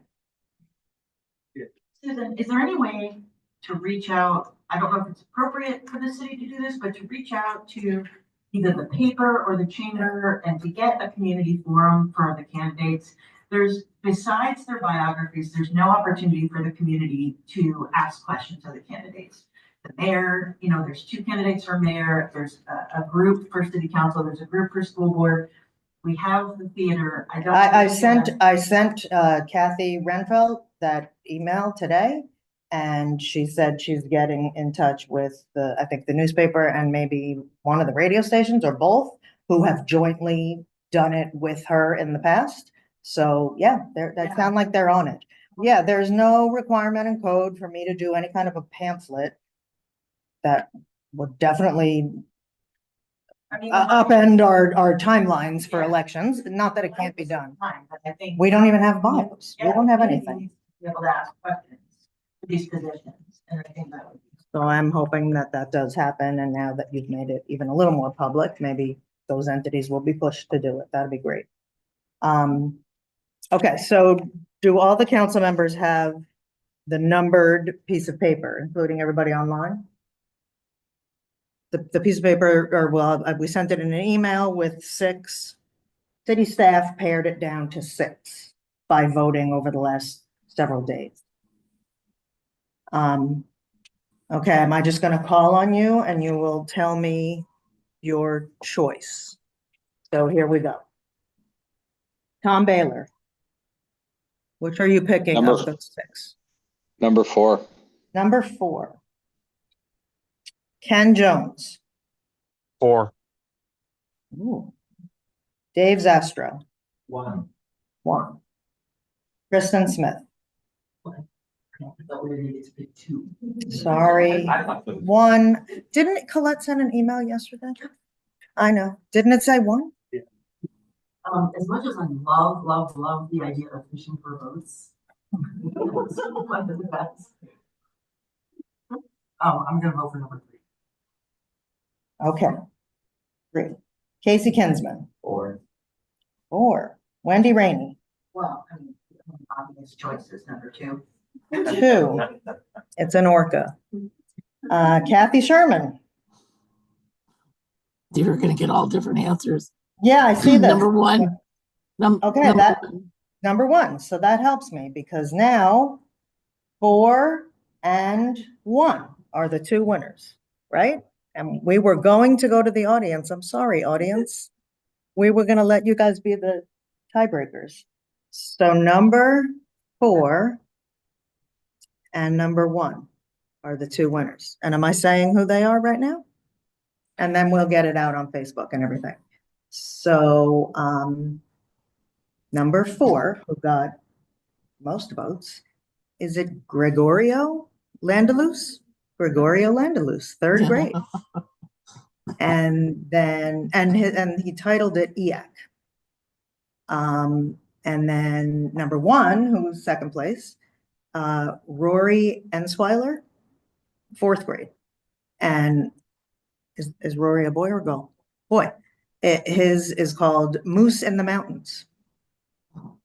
All right. Love them both. I can't wait to see them. Order them now. Because now I'm afraid they're not going to get here. But no, we timed it, so they should get here. And I'm so proud of Colette for putting this out there as soon as she heard about it and wanted to do it. All right. And I'm thanking Colette for the work she did while I was gone. I was away for a couple of weeks and she did a meeting and there were no technical difficulties at that meeting, were there? Yes. I wonder if the way you could display all. Yes. I think they've already all been placed on Facebook, but maybe we'll refresh that post so they're again and maybe on the city website. We will do that. And we thank all the kids who entered. That is all I have to report. Mr. Mayor? Oh, I have another report. Well, it's What's the update on? sorry, that one other thing is just that you guys just need to tell me how to go about advertising it. Do you want to just approach, because those are specific things, specific entities? Go ahead, Councilor Rivera. Yeah, just quick comment. So Susan and Wendy both come in pretty clear. The rest of you kind of sound like talking in a barrel for, I don't know how others on the phone are getting it, but that's, for whatever reason, Susan and Wendy, I can hear very well. Do we talk? Yeah, no kidding. I think I lean in. You guys don't lean in. 2,000 miles closer. So what do you want to do on the fisheries committee? Do you want to advertise? Yeah, Christian. I do have a question, and maybe this is something for you, Penny, but so the clerk had outlined the reasons for a fisheries committee and a little bit about kind of its direction, but we didn't really talk about it as a group. And I just wanted to ask, for the sake of asking, maybe it's a dumb question, but I'm just thinking about what would this group do that the other groups in existence already don't do? You know, we have a salmon harvest task force. Obviously there's the Board Fish Cycle. There's CDFU, we've got a Fish and Game Advisory Committee. And so I just want to be sure that we're forming a committee that does something that's not duplicating or, you know, repeating what some of these other groups already do. I mean, I'm just gonna ask the question, and Kenny, you can tell me I'm all wet about this, but would it make sense to ask some of these groups to report to us periodically instead of having a separate committee? I just wanted to hear people's thoughts about that. Thanks. Yeah, so the one committee was made up of people from these different organizations. PISRAC had a seat, CDFU had a seat. They quit meeting 10 years ago, and I'm not exactly sure why. Due to their lack of activity, previous Mayor Copeland, formed the other committee, and that was mostly fishermen.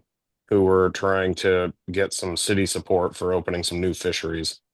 And they were successful in getting a crab season open for the first time in 20 something years. It was open for a couple of years, and then the committee kind of dwindled after that, and then the fishing game shut it back down, and then that same group of individuals kind of reconvened under the CDFU umbrella and pushed for some new crab changes.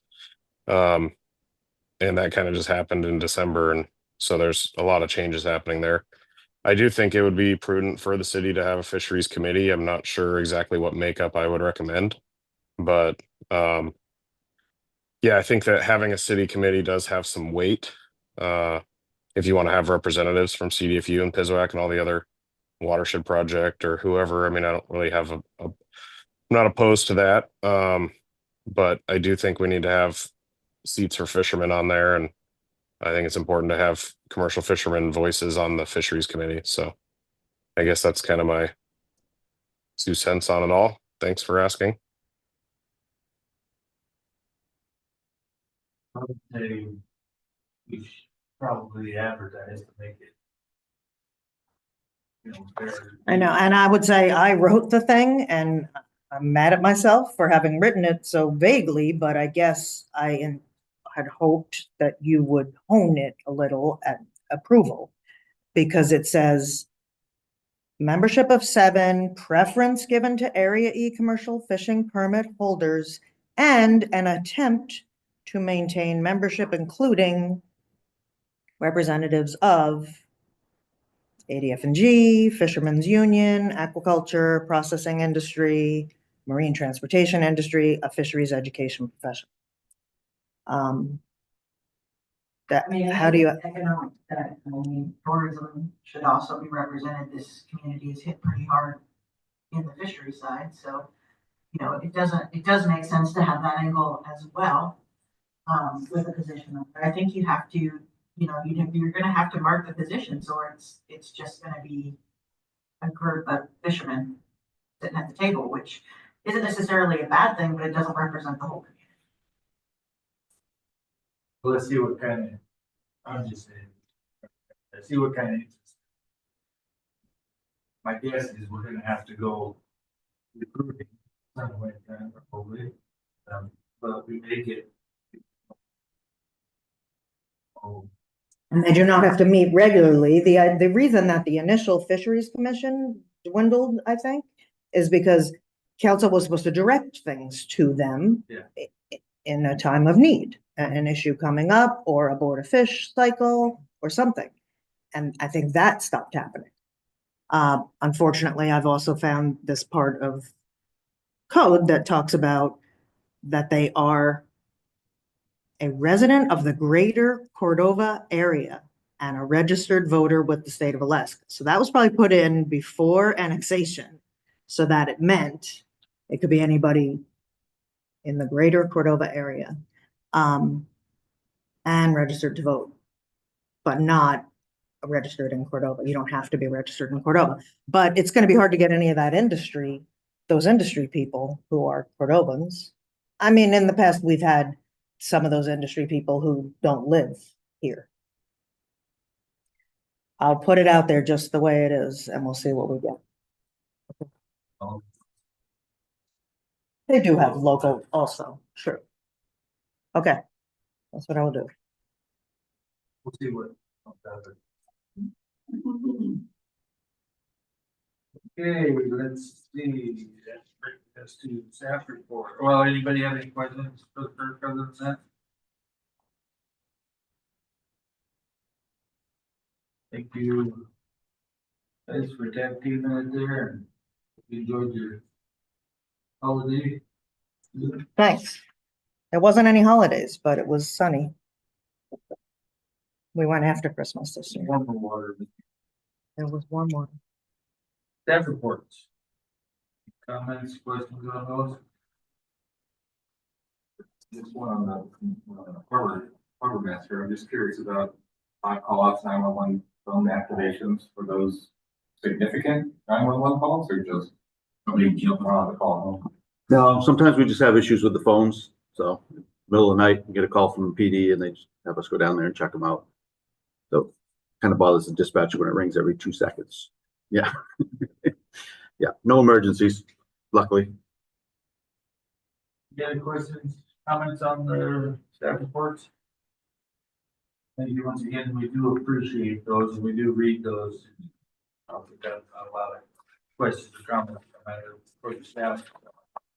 Those are doing a great job in the report. No questions. Okay, correspondence. Been there. There is one letter from Cindy at the Valdez Animal Shelter. I think they want us to help support the trip over here for June. Is that correct? That is correct. They have asked to, so the entity coming over is not from Valdez, but they've found them or they've sent them to other communities. And the Friends of the Valdez Animal Shelter is donating 3,000 towards it. And they're asking the city to match that 3,000 to cover the cost. And that's not till June, that trip. Correct. So we could put that, we could talk about that in the agenda. If we want. Correct. I would agree. Yeah. Okay, anything else? Mr. Mayor, Yes. I have a question about 14. Yes. Has that been remedied? Was the ask completed? Was there? They did not have it on their agenda. They did not put the second reading. That wasn't my question. You publicly sent a letter. No. Oh, yeah, it's in there. Yeah. And there was an ask. And I publicly told the reasons. I had talked to the chairman of the board of the school board prior to writing my letter. I also the correspondence line of the email line, so it looked like it's well, but evidently everybody didn't see it that way, so. Well, it comes from the mayor's email. It's I not. sent a follow up. And in big capital letters. It did not come from the mayor. And But then why didn't you use your personal email? Why did you use the mayor's email? I was on the wrong email when I sent it. Apologize for that, but it doesn't change. It was done, so I sent a follow-up email prior to their meeting. And clarified, once again, this was my personal opinion, the board chair knew that prior to even receiving the letter, that it is personal discussion. Yeah. I think maybe we need to have a lesson in how to use city email in the future. You can say what you want to say, but it's a done deal, so. Anyway, any other questions, comments on the correspondence? Oh. Yeah, the letter about, my suggestion about writing to somebody in the county and talking about the healthcare cost, would it help if I drafted something that could come from the mayor? And I mean, it could go in a packet so everybody could see it and. So, but I would suggest the whole Alaska delegation. Yes, certainly. When Sullivan was here, Mhm. I would say when Sam and I met with Sullivan, he was practically begging for us to ask him to write letters or to go to different departments and he made that comment several times that if you ever need a letter, I can do that. Yeah, lots of needs. So- Yes, I'd be happy to. So, send it to him. So.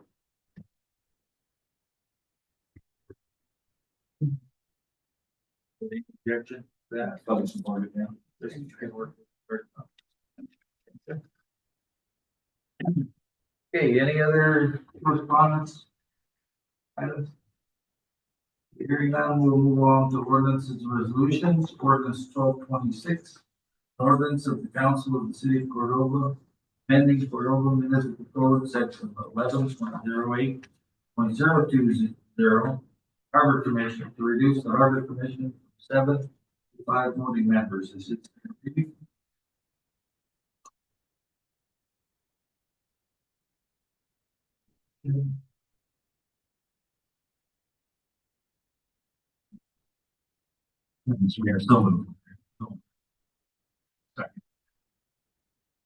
Okay, Councilor Kinsman. Yep, we talked about this, there's no public comments, sounds like there's support from the Harbor Commission on this. Serve the need to have 7 when we're going through the project, and we no longer have that project. Makes sense for us to move back down. Okay, thank you, Councilor Zestro. Yeah, just want you to know that people will be second. Councilor Rainey. Oh, I support it. Councilor Sherman.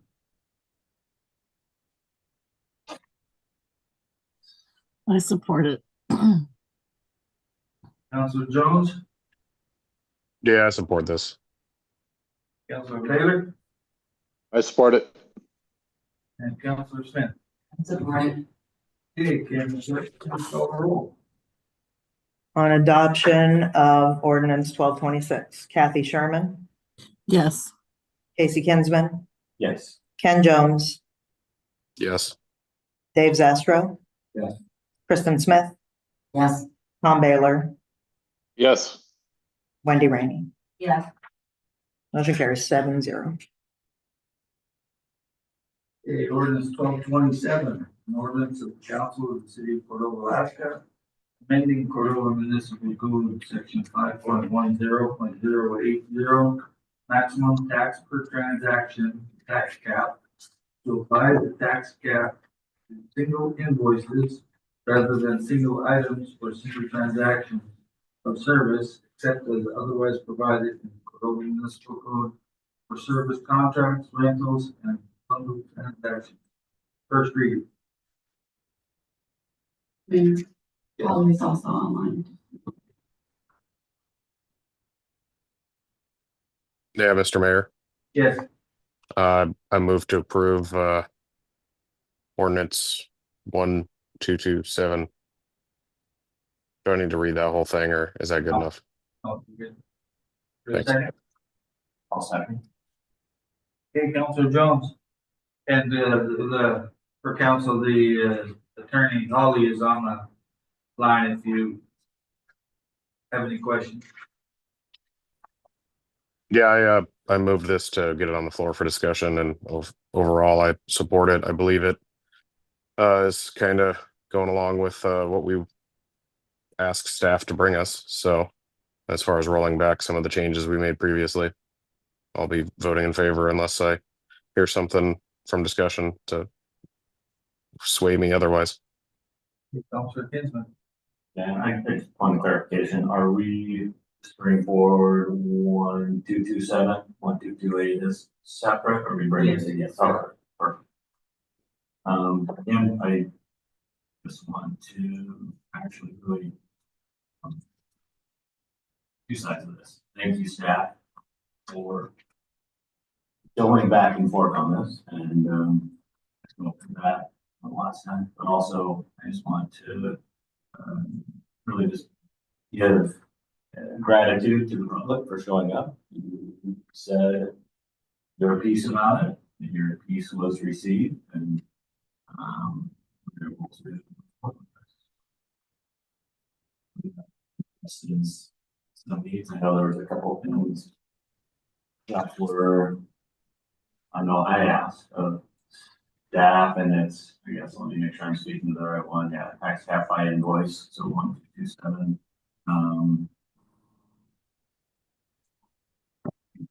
Two things specifically I noted. One was any perceived or potential financial impact of going to per invoice.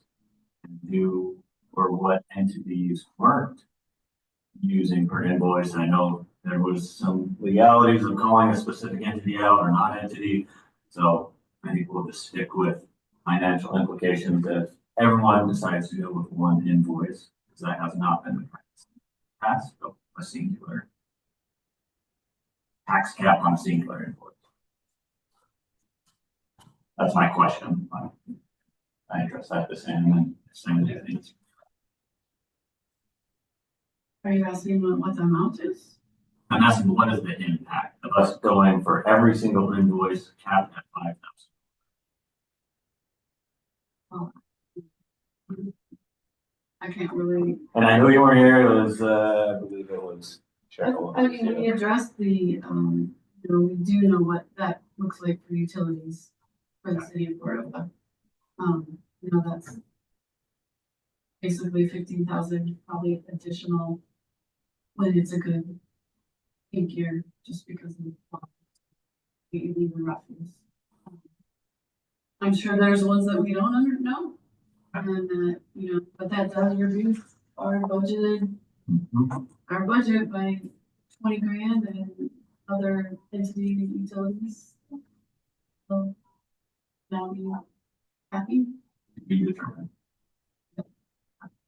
In the past, most businesses. I know it came down to utilities, or not calling any specific utility out, there were utilities that had not been invoicing for this. And so really this is just something I would like us to keep tabs on as we go through quarterly and through the year of what might be some impact and obviously how we're tracking for it. Okay, Councilor Smith. I don't have any further questions. I'm making the change in response to the comments. Councilor Baylor. I support it. Councilor Rainey. I support rolling this back. I think our responsibility is the fiscal responsibility for Cordova, and that doesn't always mean get every dime that we can get out of the Cordova residents. And I think that was part of the problem with this originally, was that it was putting too much. It was onerous on the community and we needed to roll it back. So I agree.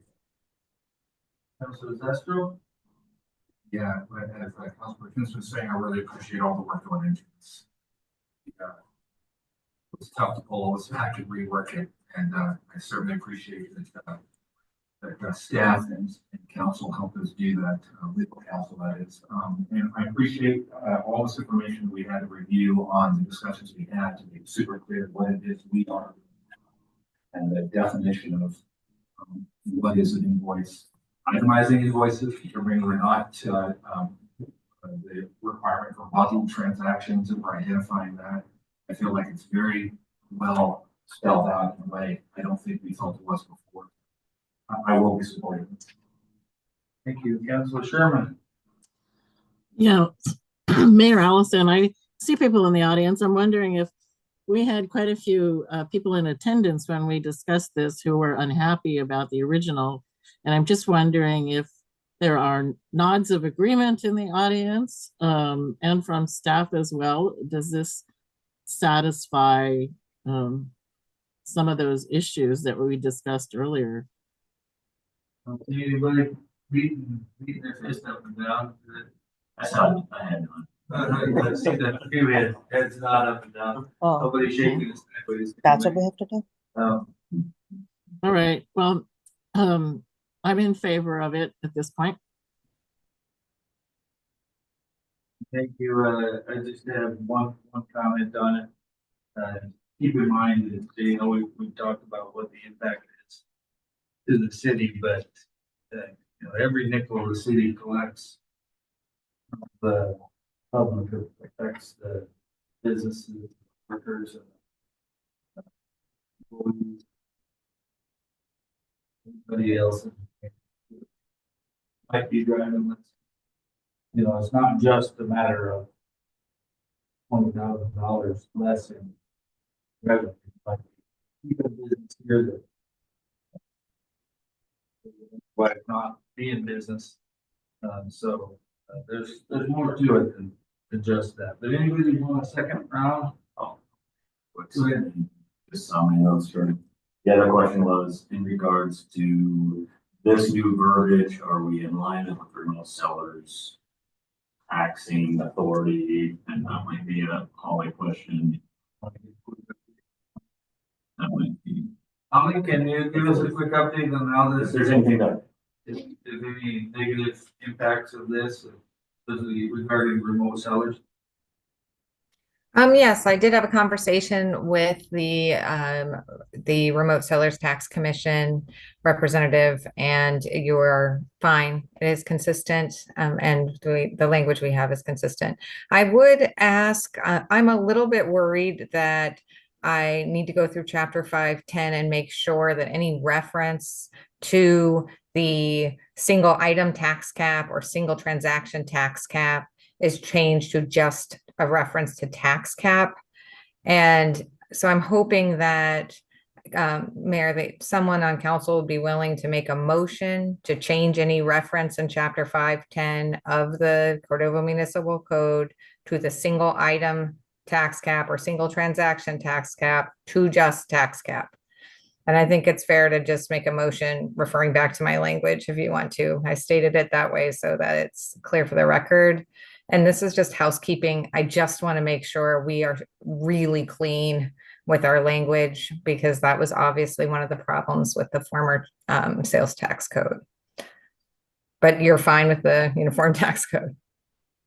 I think without objection, we could do that. And this is just first reading. We have a second reading. Anybody object to? Yeah. Yeah, I think we're good with doing that, Holly, for the person second. No objections here. Do you want it to be more formal than that, Holly? Are you okay with that? I think if we could just have a council member's name for the motion and a second, and then just no objection. Okay. So I think it's fine being almost that informal. That way we can clean it up. I'll second it. Motion Kinsman, second Rainey. Okay, any objection No to the amendment? Hearing none, the amendment will be approved. Okay, back to ordinance 1227. Any other? I just have one piggyback on that, and that's more of it is public. We heard the public, you know, we just asked the public to, you know, keep your business in town. That's what we did. $5,000 tax cap. That's what is in place, and it's almost a blanket tax cap. There's stipulations. I'm saying almost. Please look at the stipulations, but that hopefully is enough incentive for people to keep business. That's we heard, and that's what we moved to do to keep business in town. Thank you. Anything else? Around? Hearing none, all those in favor of ordinance 1227 on first reading, say aye. Hi. All right. Any opposition?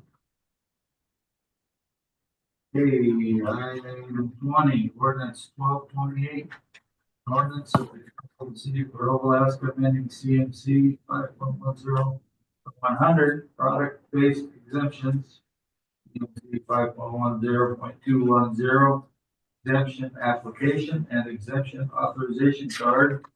CMC 5.10.230 refunds and repealing CMC 5.10.240 construction materials and services exemption and refund to replace the reimbursement application process that applies to eligible construction materials and services and adopt exemption card application process for such materials and services, and amending CMC 5.10.100 to remove income reporting requirements for nonprofit organizations regarding sales by nonprofit organizations which are not exempt from sales tax. First reading. So moved. Oh, yeah. Zastro or Kinsman on the second? Zastro. Okay, Councilor Smith. There's another piece of code change that we are doing in response to the comments that we heard during the public meetings. Response that we heard from business owners and business managers about their preference for having an exemption authorization card rather than apply for a refund. And we heard a lot about how people felt like it would just make it easier to move forward with the, make it more affordable for them to do some large scale construction projects.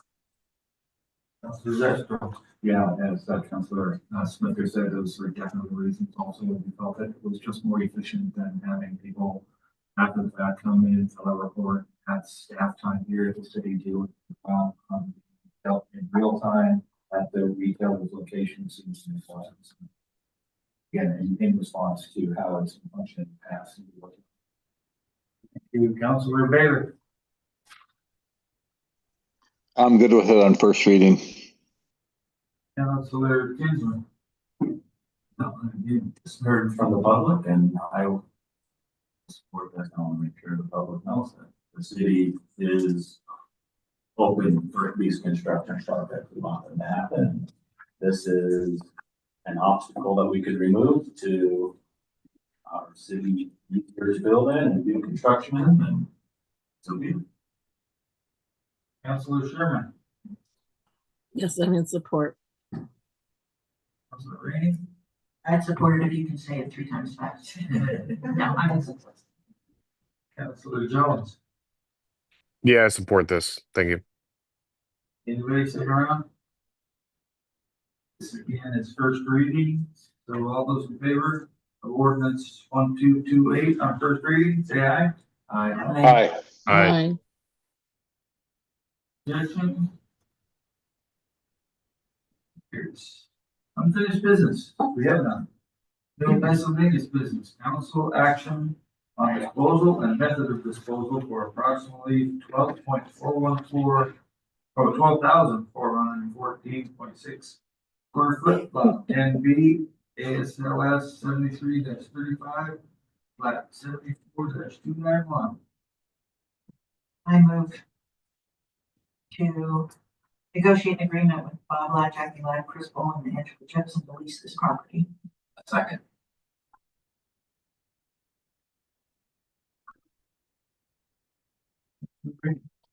I just feel it's in a tricky spot. It's property that is seasonal and has seasonal allowable uses, and I'd love to see something done with it. So as long as I get to swim there, no, but I think it's a great use of the property, and I look forward to them being able to do something with the family property. Hey, Councilor Zastro. I agree with everything, council member, Rainey said, obviously, are the, it was passed up through commissions that this is the right thing to do, and I don't see any reason why. Mr. Kinsman. Yep, and because this has been on marked available for a number of years, there's a number of years, correct? I was trying to go back and, yeah, this isn't a recent thing we've done. It's been available. Anyone could have put the time and energy to do it, and they're the ones that chose to do it. I'll support it. Yeah, I support it, but I do take issue with some of their reasoning, and I think Mr. Kingsman just talked about that. So in their discussion, the reason for recommending direct negotiations is the lot has been advertised on land disposal maps for many years. This means that other interested parties may have opportunity to submit a letter of interest for the lot if they were truly interested. So you have a member of the city. He works for the city. He's on city planning and zoning, and he's put an application in for this. You have people that have lived here for years and years. You've got somebody that just came into town that I think a year is what's required for citizenship. Maybe has never attended a council meeting, doesn't know we even have a public lands map of what's available and not available. Just because you live here and you put in first, you get the property. I don't think that's the way this should work. This was set up originally, so when you put your application in to request from Planning and Zoning Commission to buy Lot A, you didn't have to put what you're going to do with Lot A. You just had to put in, is it available? Then that went to the city council, and the city council said, yes, we agree to do it. The reason that was set up was to make sure that we weren't selling snow dumps, parking, etc. So then that would go back out, said, yes, it's available. Put your proposal in. It's a proposal that nobody else will see until we open them. And then planning and zoning would then make the recommendation. So you didn't have to put out there what you're using it. Nobody else could copy it. But it gave every citizen, whether you were here a month or 40 years, the same opportunity to buy this. And whether you knew about land disposal or not, maps or not. So I find that troubling, and I'll be making another reference when we get to the next lot, because that lot was turned down by 2 people, and now all of a sudden we're selling it. So I'll save comments for that one. But yes, I agree with this use of the property, but I totally disagree with the reasoning from the Planning and Zoning Commission. Thank you. Councilor Smith. Thanks. My comment's a little bit different. This actual lot is one of the first places we did some habitat restoration work on Eac Lake by the Copper River Watershed Project back in 2003. And we revegetated the shoreline. And my comment would just be that whatever conditions are in the city lease, that make sure that those conditions, that the leaseholders are observing the conditions in the part of the city code that is contained in the area meriting special attention. So not disturbing the shoreline vegetation, not causing erosion, things like that. I just want to make sure that those conditions are met. But otherwise, it's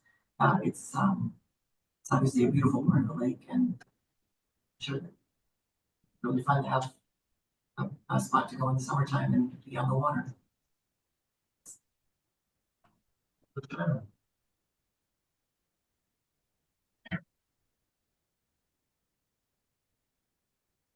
Councilor Sherman. Thanks, thanks, Mayor. I just have a quick process question, I guess. This will come back to us after the negotiation, is that correct? Correct. Okay, I'm in favor of it at this point. I just have a question. You know, we don't have. Maybe now, they said they're only asking for 5 years. Lease. House or something.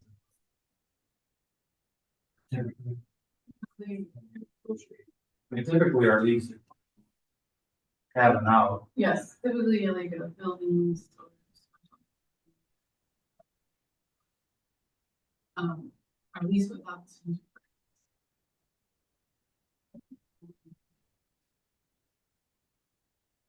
I totally agree with some of the comments that have been made regarding whether or not to go out for RFPs or not. I don't know, probably because it's just a lease, it's not asking.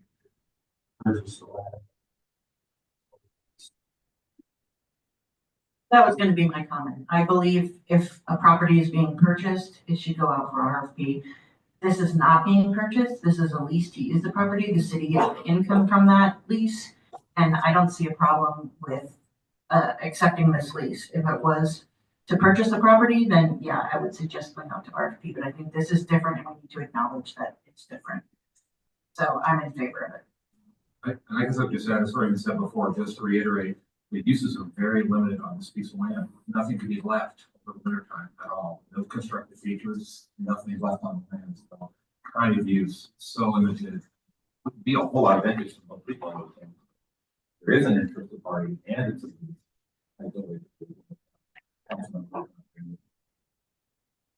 Anybody else? Comments? Yeah, Mr. Mayor. Yes, go ahead, Councilor Jones.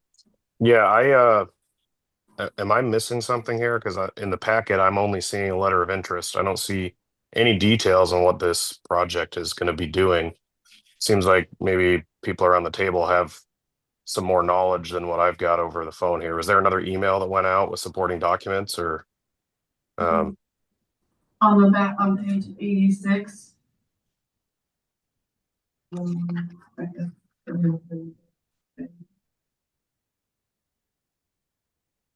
Yeah, I didn't see any details, but I can't say that. Okay, yeah, because I just saw a letter of interest with no details about what the project was actually going to be. But we have a recommendation in a memo that, you know, they reviewed project details, and I'm just curious why that was not included to come to us. before we vote on this. I mean, I would like to see it go out for sealed proposals only for the fact of we don't have any information on what's actually going to be done and what are we leasing it for. You know, I know that seems to have been shared with P&Z, but it was not shared with us and in the public packet. If I may, Yeah. I attended that P and Z meeting and Mr. Bolin is in the audience.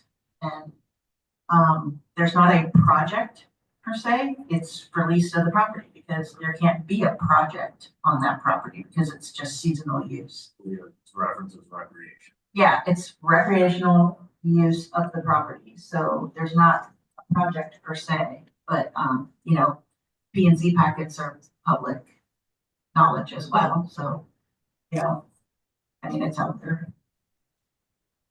Well, I think you're missing the point with Councilman Jones is saying is it's not in the packet, so the public doesn't have opportunity to comment it because they don't see it written there. I mean, that's the whole idea of an open meeting. So I didn't catch that either. That was a good catch. You know, they're not going to do anything in the wintertime. It wouldn't hurt to refer this back to staff and then get that information to council so they can make an informed decision. So And- if you look at your memo on page 83, it says that it's for recreational use.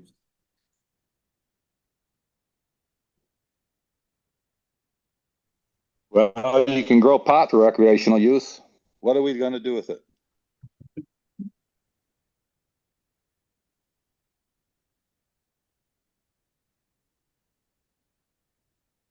Anybody else have any comments? Yeah, sorry, I'm just trying to look up. I read the whole memo upside down, and yeah, it says recreational use, but what recreational uses? Is it just private for those families? Are they developing a park?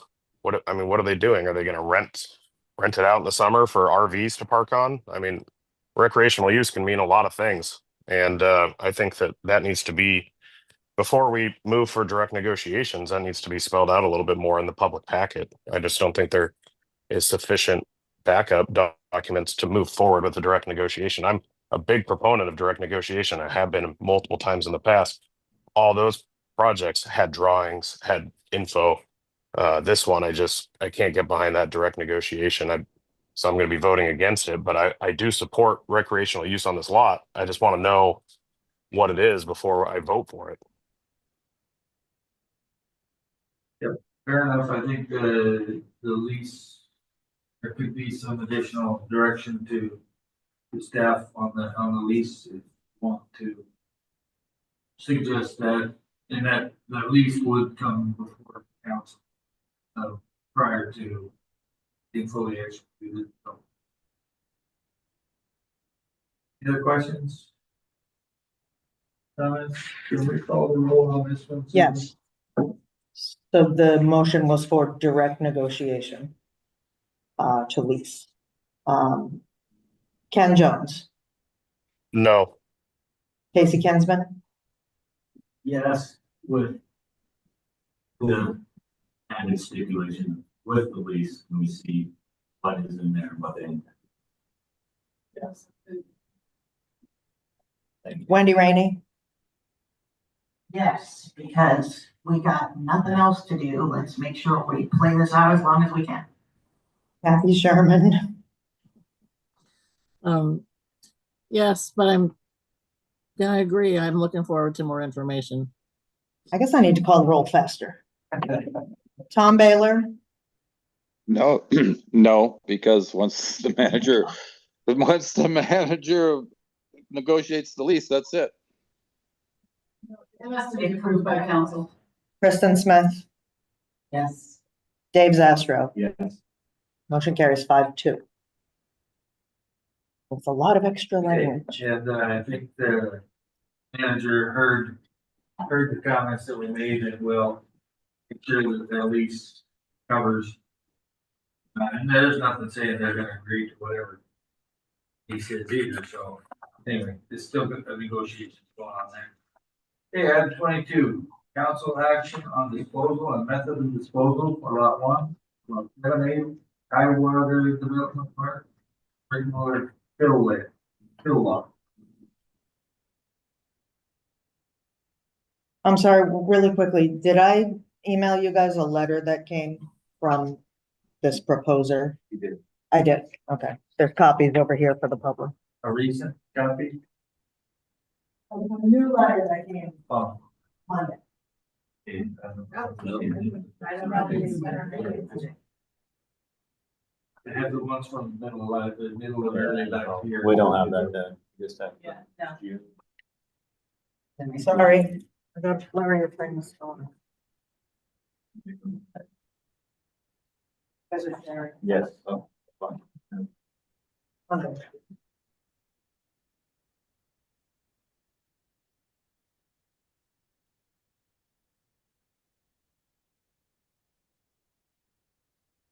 Well, I guess you guys want it by email, huh?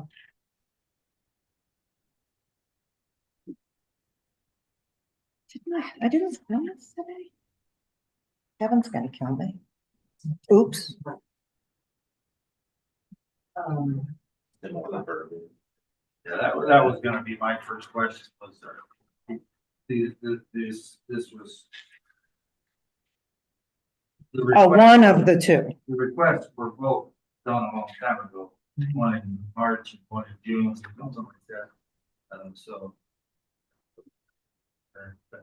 But anyway, you know. Is there a motion? Yeah. I move. Recommend disposal of the requested block one, block 17. Hydro development park of approximately 40,000 square feet as outlined in the Hopkins Code 5. So, 5, requesting seal proposal. Is there a second?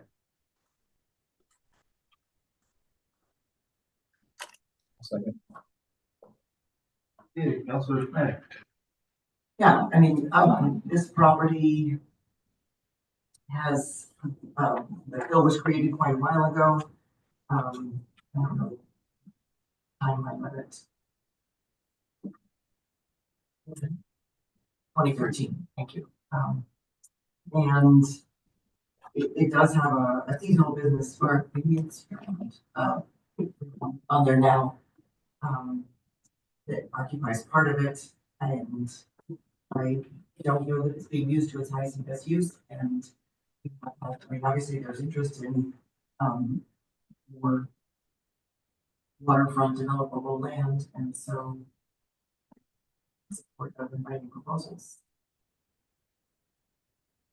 Okay, Councilor Zephyr. Yeah, just want to get it up for discussion. I think Councilor Smith. We've gone out for our piece for this lot a couple of times at least, so it'd be too difficult for staff. Councilor Jones. Yeah, I'm actually having a little bit of a tough time with both of these proposals. Both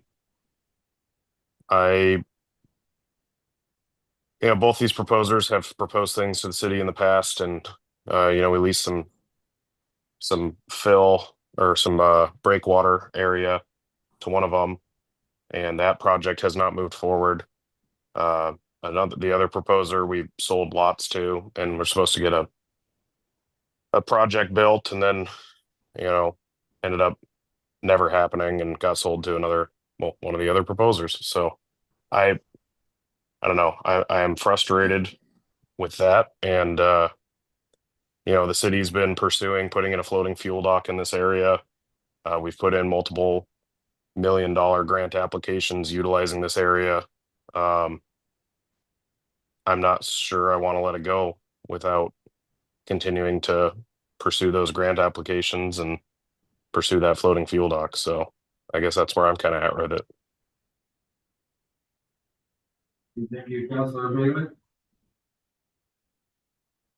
Yeah, this is an interesting lot, and I'll be the first to say I don't know anything about canneries, their needs, their wants. I know there's a cannery that's going out of business, may be available for sale. I think we need to get those in the know of what a cannery, what space they need is to make a judgment call on this one. But I will say this lot has some history. We had a really good proposal for this lot. The city council, city planning commission approved it. We were all set to sell it to them, get it developed into a motel restaurant, and the community did not like that, and they voted it back down, so it didn't get sold. We had another applicant that went in there, the Net Loft. Now they wanted to build a nice building out there. They were going to include some open picnic areas, park space. This is what the community wanted with the original sale. They were complaining about. They had a nice design. It would have still been left open for the community to use the access for viewing and stuff. And they were told by plan and zoning that that's not what they wanted out there. So they had to buy a different piece of property. Now we're going to turn around and go, all right, let's take a look at these two canneries and decide. And to Councilman Jones's comments, one has not delivered on promises for multiple years on multiple lots. And the other one has acquired different properties and they have room for expansion. They've got a permit or applied for a permit for a dock so they could access their plant easier. And now they want to move over on this lot. So I would like to, I don't know. I guess I'm not in favor of this, not until I got maybe somebody is more of an expert on the needs and wants of canneries and the ups and downsides of this, because like I said, we have another cannery that is going out of business and we don't even know what's going to happen with that one. So you got a big infrastructure sitting there. And I also don't disagree with the $300,000 value that appears to be put on, if I read that right, on this lot, because it's certainly worth twice that. And I personally would vote not to let it go unless we got that out of there. It's kind of a return. What was that? That lot cost us over $1 million to get built. So I'm that's where I'm at. Thanks. Okay, Councilor Sherman. Yes, I know this lot has been sitting there for a long time, and I remember when we built it, it's been supposed to be a lot of things, and nothing has really happened. But I am not in favor of either of these two proposals for that lot. I'm concerned about the one proposer who already has a lot of property that needs to be dealt with in our community. And similar to what Mr. Baylor said, the other proposer has acquired space in her current situation. So I'm not sold on this one. I know it'll go down to the death of me, but I think it could have better uses.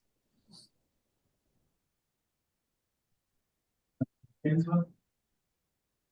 Aren't we with, and this is, if I may, towards Kevin, aren't we in this position with these proposals from RFPs on the RFP process?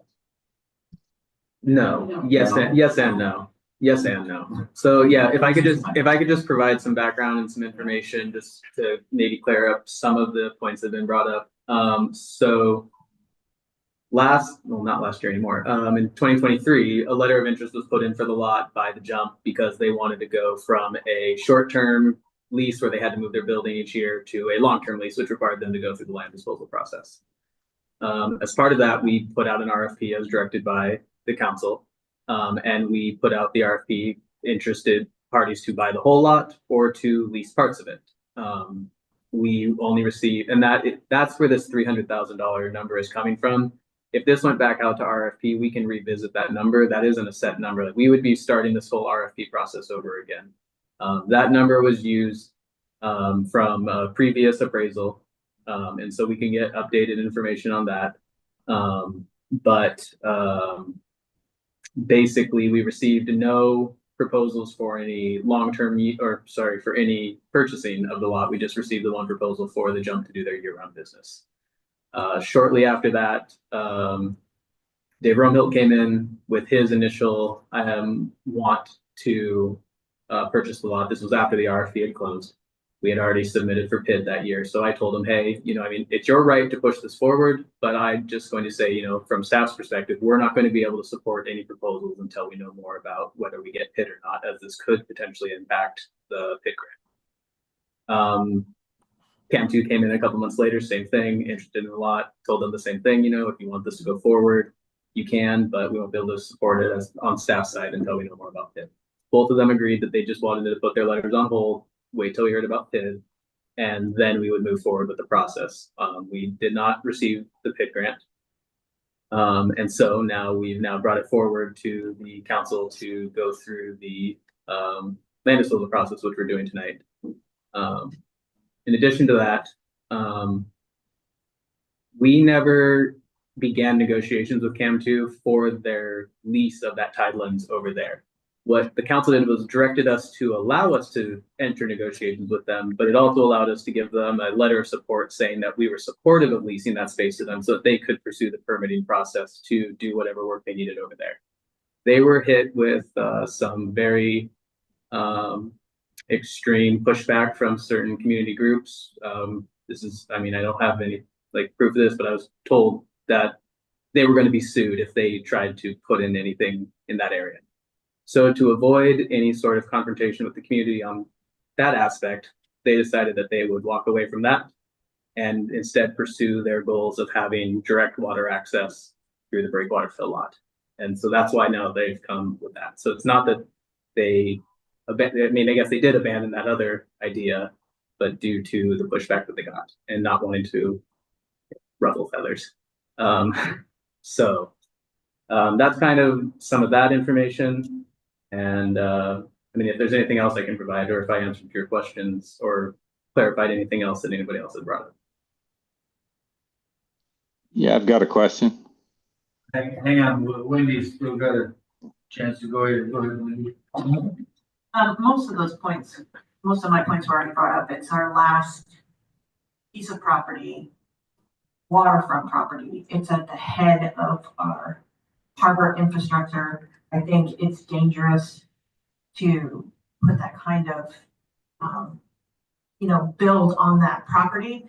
The price is ridiculously low.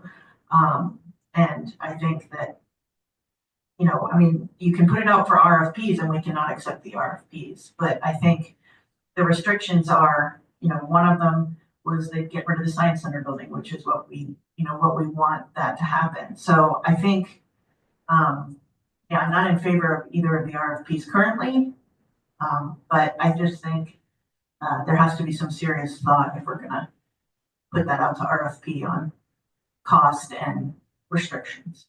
And just to add to that, to Baylor's, Councilmember Baylor's earlier point, both proposals have purposely not put in a plan because they anticipated this going to RFP. And so that's why limited information has been given to you on this proposal, because like I said, they were anticipating RFPs, and so they didn't want to, show their cards yet.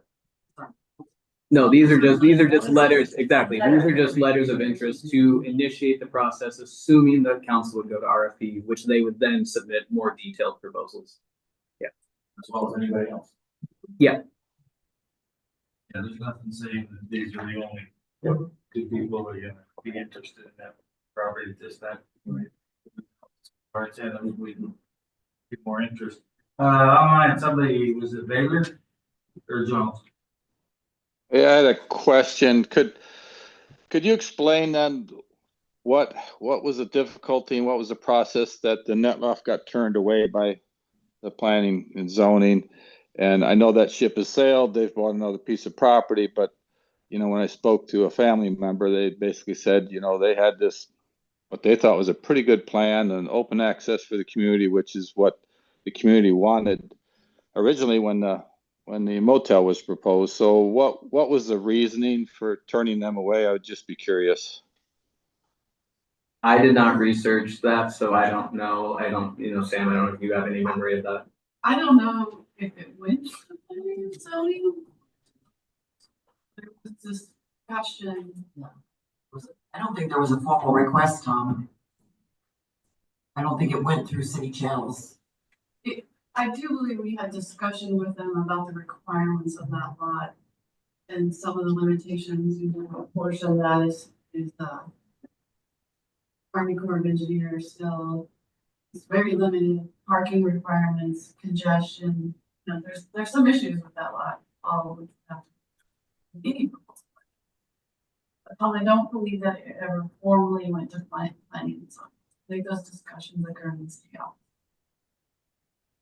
Okay, well, thanks. Because when I spoke to them, they basically said that they were shut down, said that's not what the city wanted out there, planning commission or whatever it was, wanted out there.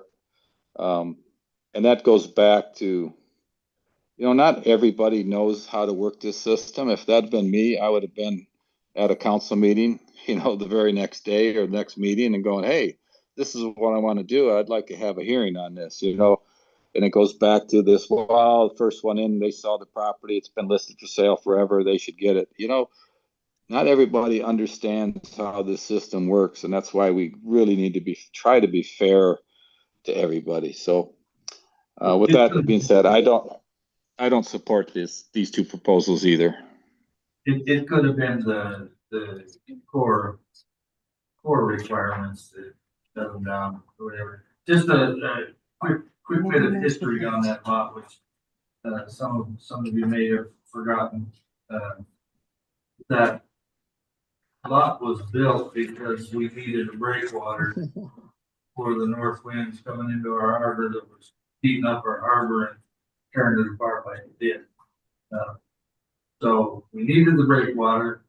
Figured a fill would give us more usable land as well, but the primary purpose was breakwater. And the price tag of that thing was 1.5 million. I don't think the city paid all of that. I think there was some grant money involved there, but that shows you what a development costs, your land costs. 5, and it's gonna raise it somewhere between 3 and 6, probably.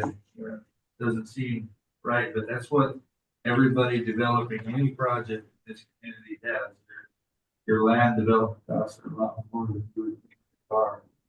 That's project costs, but with this, I think we've already done this RFP a couple of times. I don't think it's a lot of staff work to do another RFP on this, and then we can see. I think the biggest time will be an appraisal. I mean, that appraisal was done when I was planner. One offer an RFP is only the first step. It's gonna go to planning. We're gonna get to make a decision. It's gonna come to council. We get to decide at that point in time if we want to proceed with one. Then it's got to go to negotiations. Then it's got to come back here. So one first step, a lot of steps. Anybody want to? Yeah, I guess the only thing that I would like to say still is, we went through this whole process and leased a portion of this lot to a business already. And going back out to RFP so quickly. I mean, these two proposers, they missed the deadline for the RFP. So how is that fair to the business who's currently occupying it? And I know that's probably not the highest and best use, but they have a lease and yeah, I don't know. I guess I just wanted to bring that up. It's marked as available, right? Yeah, correct. After we leased it, we weren't directed to change it to not available.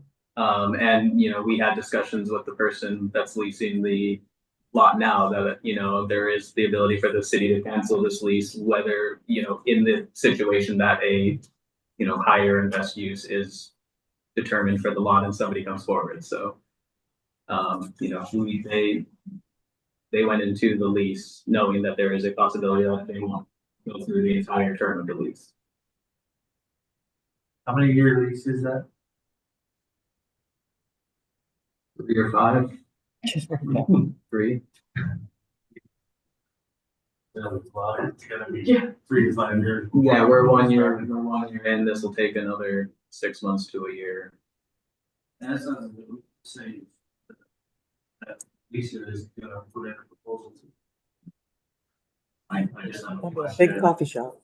What's the sequence of events? Before it goes to RFP, does the appraisal need to be done? Yeah, I mean, So that's months in and of itself. Did you get your license yet? To appraise? Industrial or commercial? I have talked to a couple. Any other comments? let's do a roll call vote on this too. Yes. Okay, where are we? It's at, out to proposals, right? Request for proposals. Yeah. Oh. I guess, Mr. Mayor, I've got one quick question really quick. Go ahead. I guess it'd be for staff. I don't know if Holly's still on the phone, but, is there any liability with having a lease? I'm not aware of any other city lease that has a highest and best use out clause in it.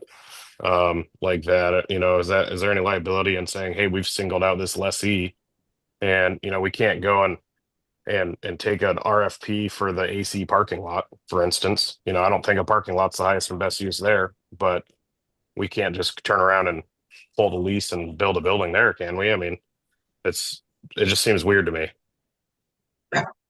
We have multiple leases that allow us to terminate the lease for any cause. Okay, so we haven't just singled out this one. Correct. Okay, thank you. Okay, roll call, please. On agenda item 22 and putting it out to RFP. Wendy Rainey.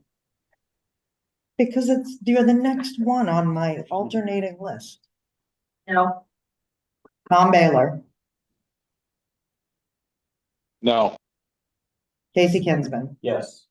Ken Jones, No. Kathy Sherman, No, Kristen Smith, yes. Dave Zastro. Yeah. Motion fails. 3-4. Okay, is there any other action? Let's take or just leave it as available? Not do anything with it, or what? It's available, but you can't do that. Keep it being leased. I would suggest that council might want to consider changing the status of that on the. Yep. On the land maps, if you're not going to consider. If you're not gonna make it available, then make it not available on the maps. We can put that on, when are we doing the land? They'll probably be coming to you in March. So we can make a note maybe of that. Yeah, I mean, it sounds like we'll need to add an additional status to available lease only, because I know that there's been discussion that we do want to allow other businesses to lease that property at the same time. So it sounds like that's the direction that council wants us to go. Then we'll bring you something like that to consider. And just remind us when we consider those. Yes. Going to planning first, right? Yeah, correct. I believe we'll be meeting with them at the next meeting to just start that discussion next week. So yeah, probably at the March, maybe at the April meeting, we'll be bringing that to you guys. So and yeah, thank you.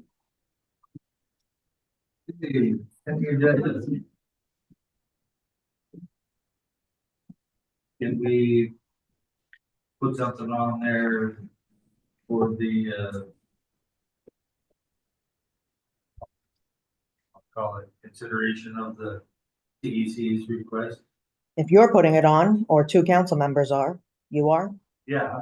Okay. So at the next meeting, consider. Because it's claims now. Susan, Susan, could you repeat that? I couldn't hear the mayor.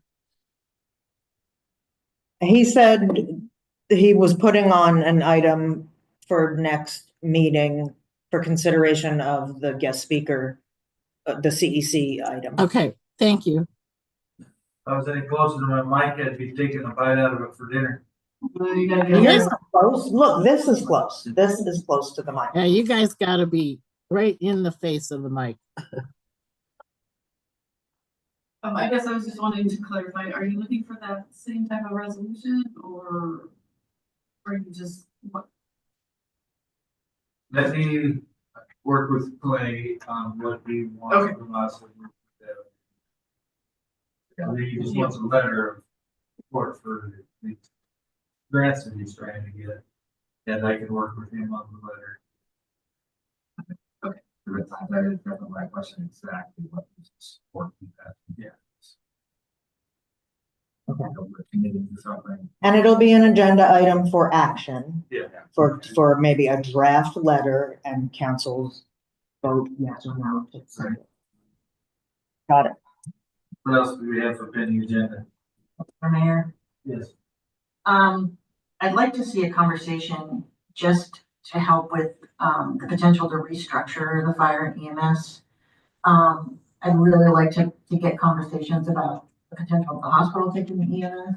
I was down there talking to him and is that equipment on the rotation through the city shop for any kind of maintenance? Cause it seems like there's a general lack of maintenance on the equipment. The fire department, as I felt after my meeting, seemed pretty dire. And as an owner of a very old wooden structure, that makes me really nervous. So I'd really like to see the city,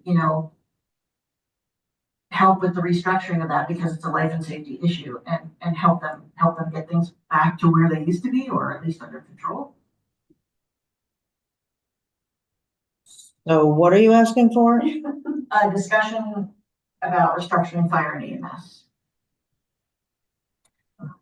Is it ready for the council? What? I don't know.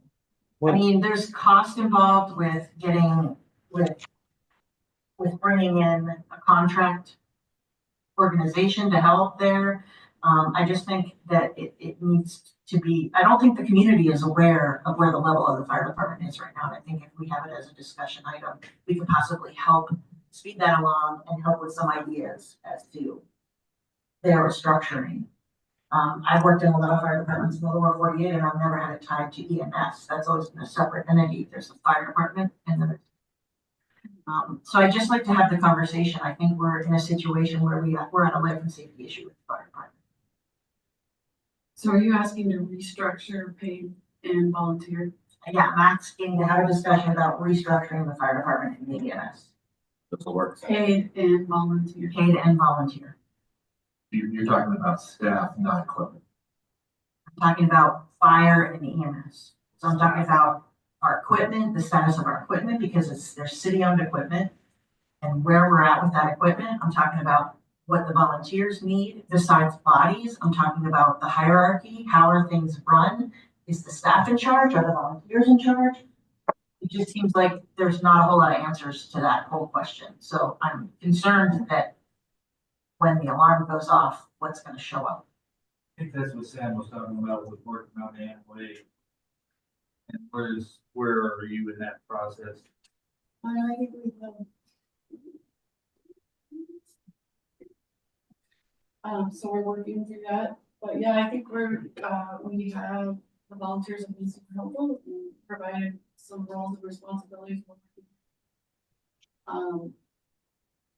We are kind of in a short position because Anne is still on the town, so in 4 months. Yeah.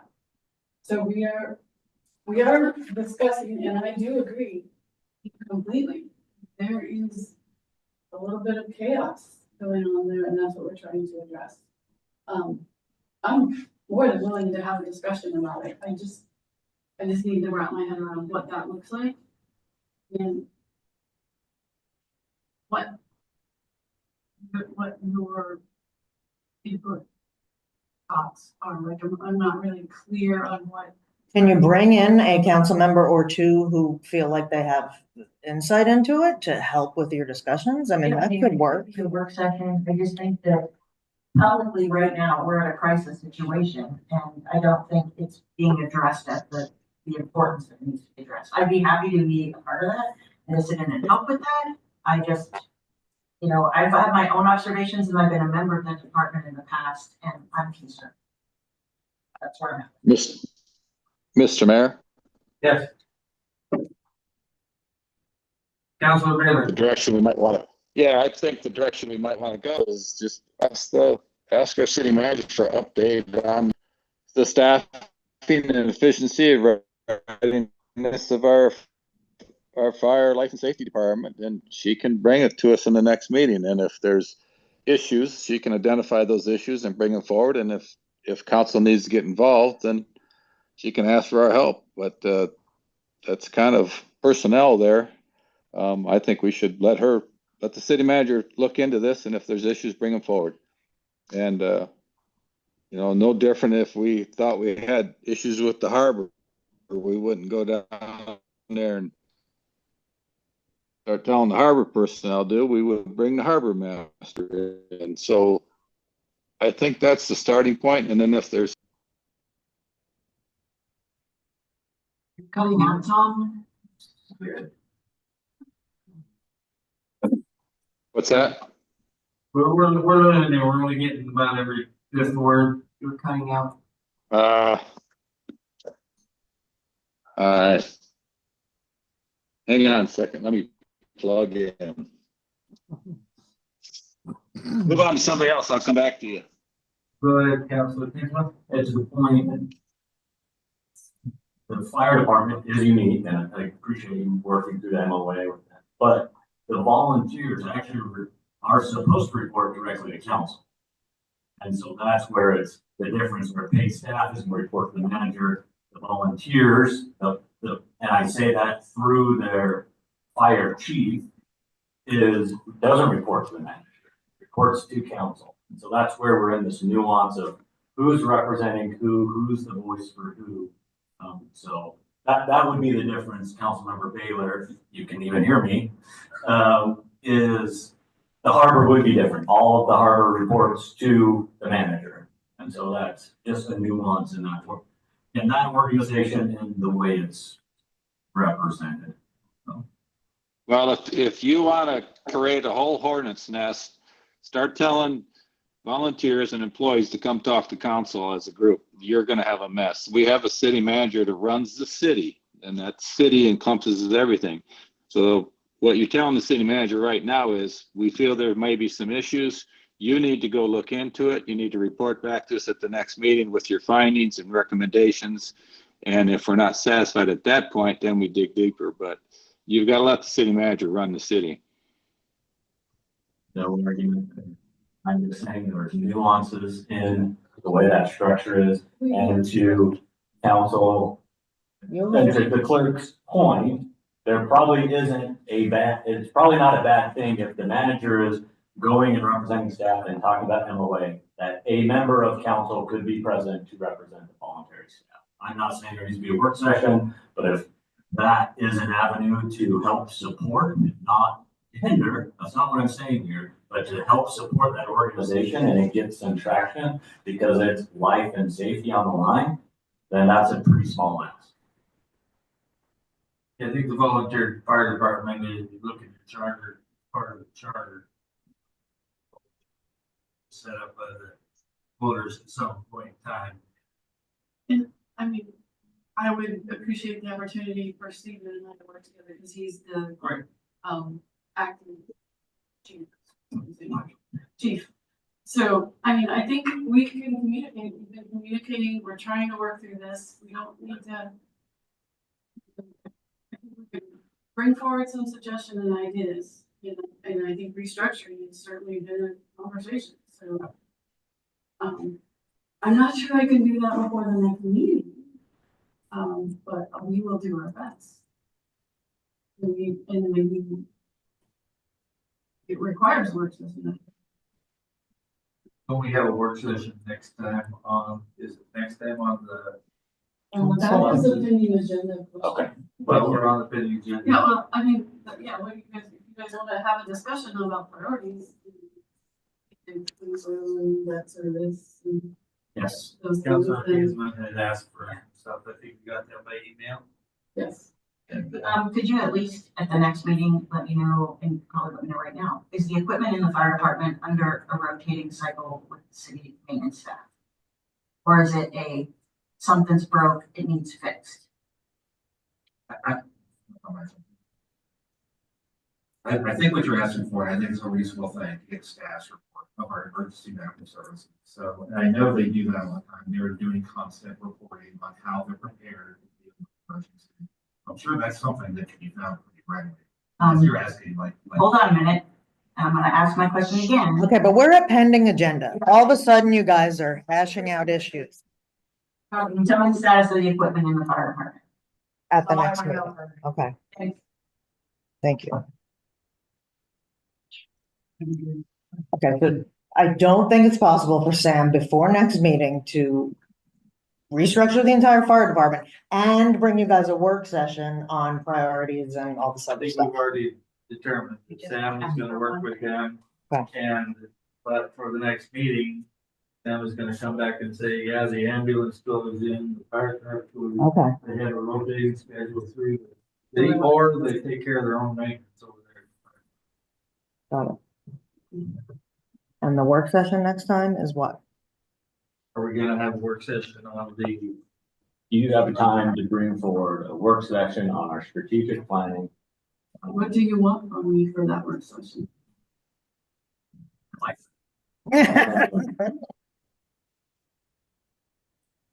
I did appreciate the email on bond and that information, so thank you for that. I know we came out of the budget cycle last year with some questions on what are our risks, and we weren't able to address them, and now we're in the new year, and we can keep pushing this down the road. But Risk or for our budget, for our infrastructure, I brought those up, and that's when it was brought in as what we probably need some strategic planning going on here. So that's where we landed.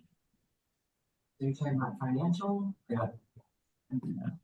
I think it was items 7 and 8 on pending agenda on the top, right? Kind of a combination of those two as a work session, but that is a large work session. Strategic planning, goal setting to include permanent fund and other priorities, and then bonding for city streets, explore for asphalt plants, will be in town during other projects, that kind of thing. And so if next week you're not, like, you can't have that information, or next meeting, then that doesn't make sense. Not do it then, but that's what the whole problem. I mean, I guess the way I look at it is that what is our priority? And that has to be the first discussion. Okay, so let's So start let's there. do, yeah, we can do a work session on that because you already have. Which is also part of our strategic planning we have to start somewhere. I don't You're out. think people have multiple public hearings before the next meeting, which means we have, unless you want to start at 4 or 5:30 or. Well, I mean, that public hearing, those were 2 7-0 votes. That's gonna be a 6:45 public hearing. So do you want an hour work session, want to start at 5:30 till 6:45? There are things that we can be doing as council that before we can even get an agenda on the table for our regular meetings, we have to have a lot of conversations, and it's not pretty to do that, and it eats up in everyone's time, but that's part of being a member of council, is having those conversations, asking the questions, and going back and forth. And to me, I'm probably a minority, but I don't know why we're not having multiple work sessions a month. Like, honestly, there's so much to do and to strategize and to plan for this community so that we can finally make steps forward instead of steps back, putting out fires. And that's where we've been. So that's my 2 cents on it. So that would be great. Let's start with a list of priorities and what we want out of that at 5:30. That's what I'm putting. Mayor Allison. yes, Councilor Sherman. Thank you. I think the manager has provided us with quite a bit of information for next week's work session. If we could start at 5:30, I think that would be great. I agree with Casey Kinsman that we just need to sit, we can all just sit, have a discussion. We all know we need a new pool, we need a new high school, we need roads paved, we know what we need. Let's just discuss it, work on our CIP list, and start strategic planning for the future. How do we get more money into the permanent fund? There's so much, and I agree with Councilman Kinsman. We were elected to these positions to work hard and work for the community, and I'm willing to do that. So we're gonna have a work session next week. Oh, No. I kept before- saying before, I kept meaning I was before the saying before meeting. the meeting. 19th. Oh. 19th. I recognize that, but it was suggested at one. Oh, there was One okay. second. My email said next week, because I think Yeah, you just said next week. we don't have the time frame. I mean, there's so much focus on what's going on in the meeting. Have a 45 minute conversation. Have a meeting. So nothing next week, 5:30. That's what I put out on the night. All right. So on the 19th. 19th, You got everything we need to talk about next week? I mean, next meeting, which feels like next week. Well, recognize that a packet for our next meeting has to be out next. By Wednesday. Yes. What, We have planning commission. on Tuesday? And are you gonna have items? We're not doing anything until the 19th. 92. Yeah, you'll have plenty of time to get, you'll have 24 hours to get your information in. Well, maybe not, maybe like 16 I hours. might bend the rules for planning department, just not council. Anything else you? What about, Um, the Valdez, Friends of the Valdez Animal Shelter? Was that what you were bringing up? No. Yeah, we could have that as an agenda item, whether or not as an action item. Okay. Support or not. Mr. Mayor. Go ahead, Councilor Jones.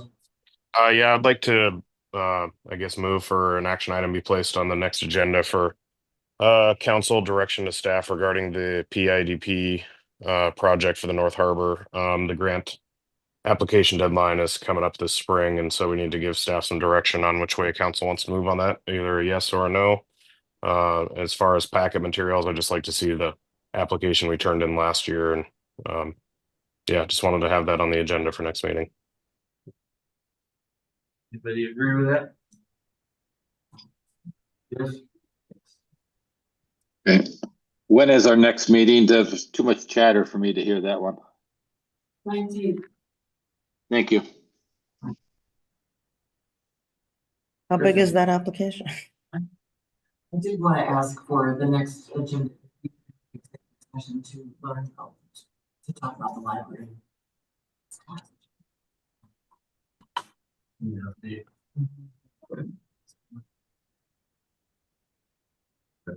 Yes, we said yes to that. Oh, second. Very legal things we need to. Oh, yeah. We'll get with Holly. We'll word it the way it needs to be. Anything else? You guys made my whole agenda, All thanks. right. Audience participation. Come on up, state your name and address. This can be about anything, it doesn't have to be on the agenda. My name is Julie Reynolds. I live at 210 Boardwalk. I can't hear you. Julie Reynolds. I live at 210 Boardwalk. Working at the school for several years, I've learned what I already knew, how valuable teachers are. And attending a city council meeting, I'm reminded what I already knew. You guys put a tremendous amount of work into this, and I'm grateful. I can't say thanks enough. Not why I'm here though.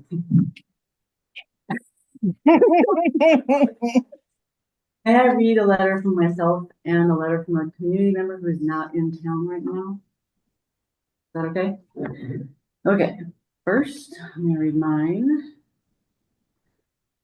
I shared this with the library board. I'm ready to express my deep sadness and disappointment in the resignations of 3 outstanding librarians last week. Our library has thrived with employees Anna Hernandez, Jillian Gold, and Anna at the desk.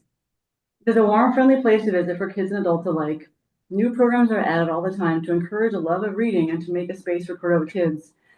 A town like Cordova doesn't have a huge labor pool from which to hire, but when we find quality, devoted employees like these, it's important to treat them well, especially listening to their needs and communicating about department restructuring that happened over the last year.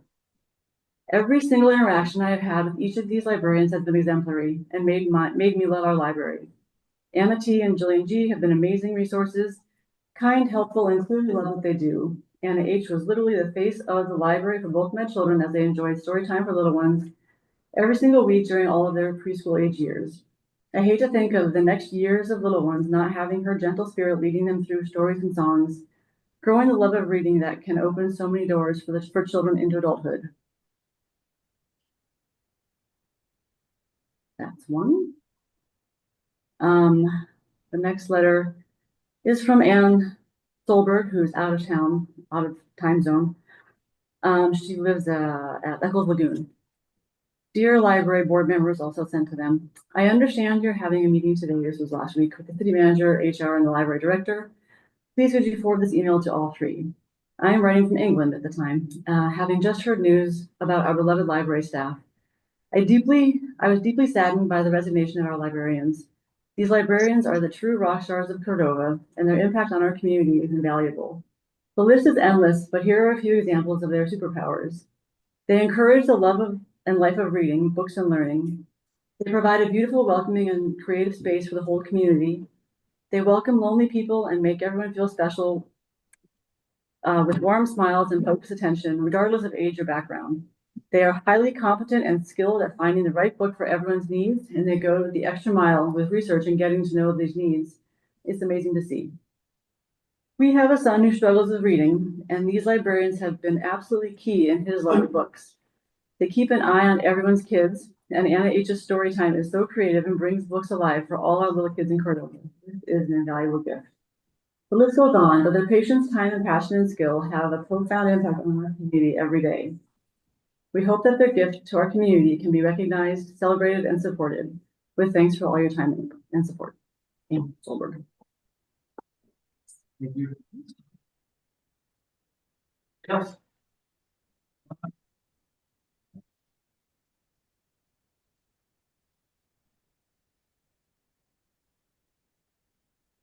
Hey there, guys. Stephen Phillips, 100 Gandil, and currently your acting fire chief with Cordova Volunteer Fire Department.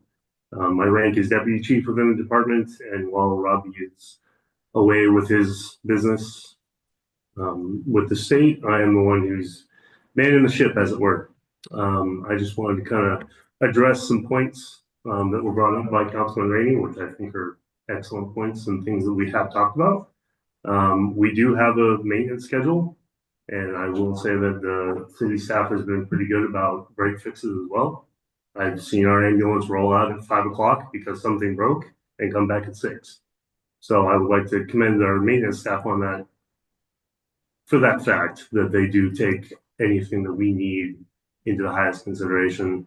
That being said, there are some problems. We are working on them. I think Sam and I have been working really well with my staff on the volunteer side, and hopefully we'll have something close to a resolution soon. There is definitely the concern about summertime and lack of EMS staff, but we are working on trying to.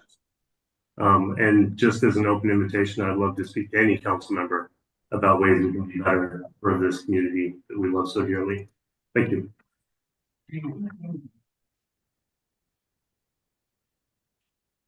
Else.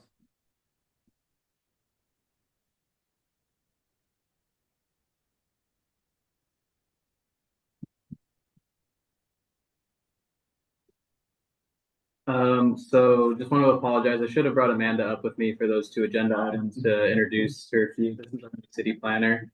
Hi. Some of you may have met her already. And then you'll be seeing her more and more of her with the planning stuff as I slowly step out of that role, as she's been taking over and doing a great job with that. I just kind of wanted to show her how the council meetings go. But again, should have brought her up just to have her up here.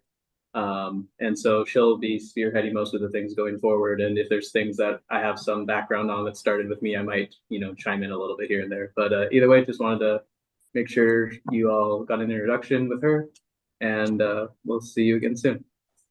That's good. Thank you. Welcome back. Thank you. Thank you.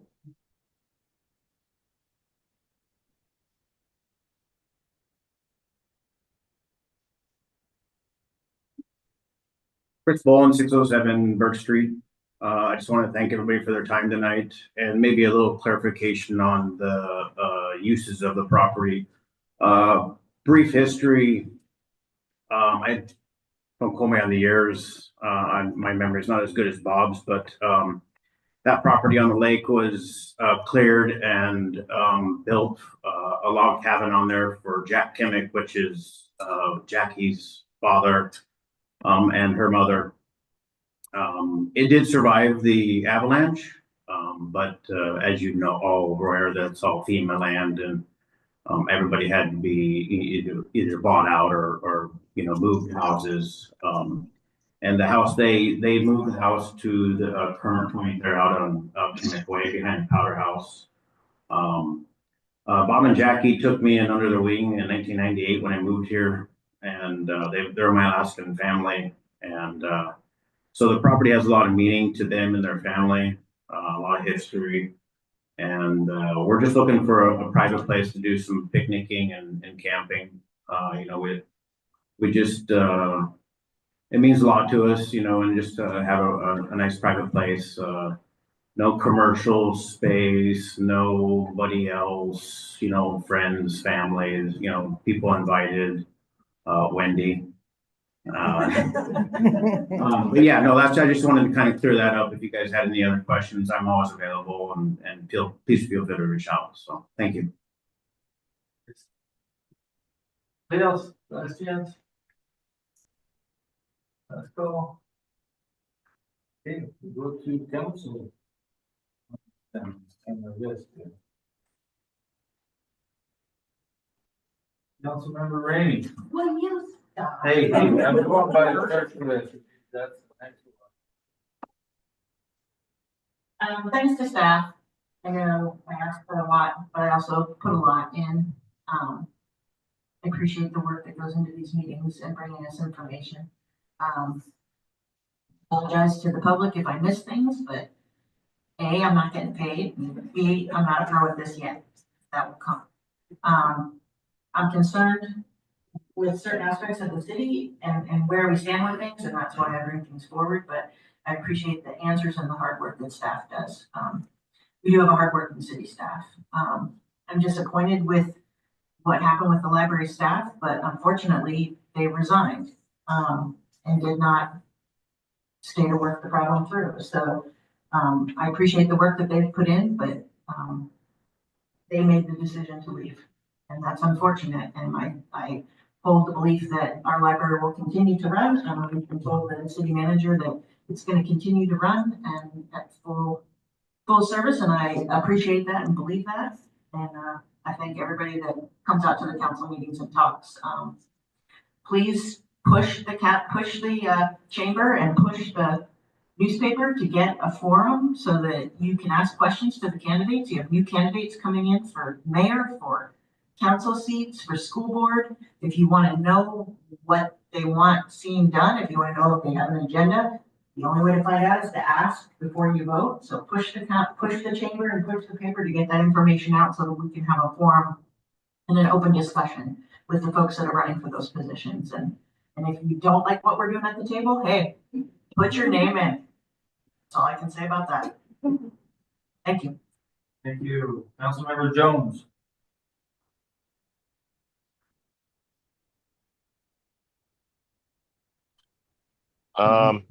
Yeah, sorry. Thanks, everybody for participating tonight. And, yeah, I'll keep my comments brief because it's 2 a.m. over here. So thanks. All right, thank you. Thanks for calling in. Councilmember Bader.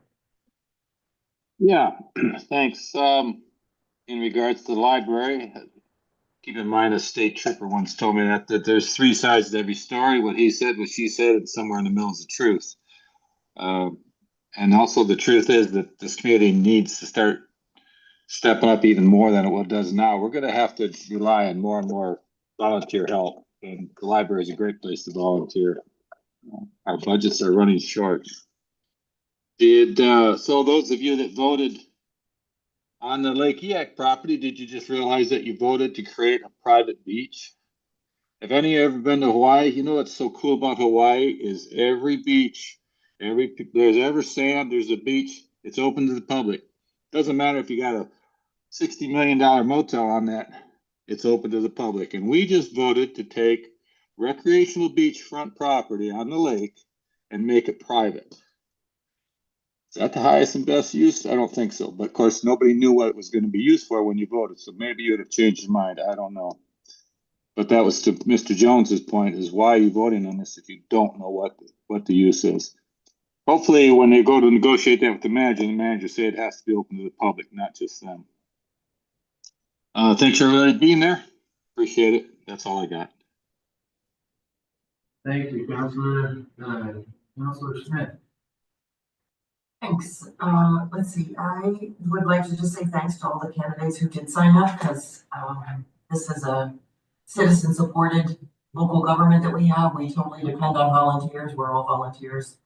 And it works best when, I think, when everybody participates, everybody contributes. And so I've also, some people have heard me say this before, I think people would understand the role and the commitment that it takes if everybody took a turn. So thanks to the people who are standing up as candidates.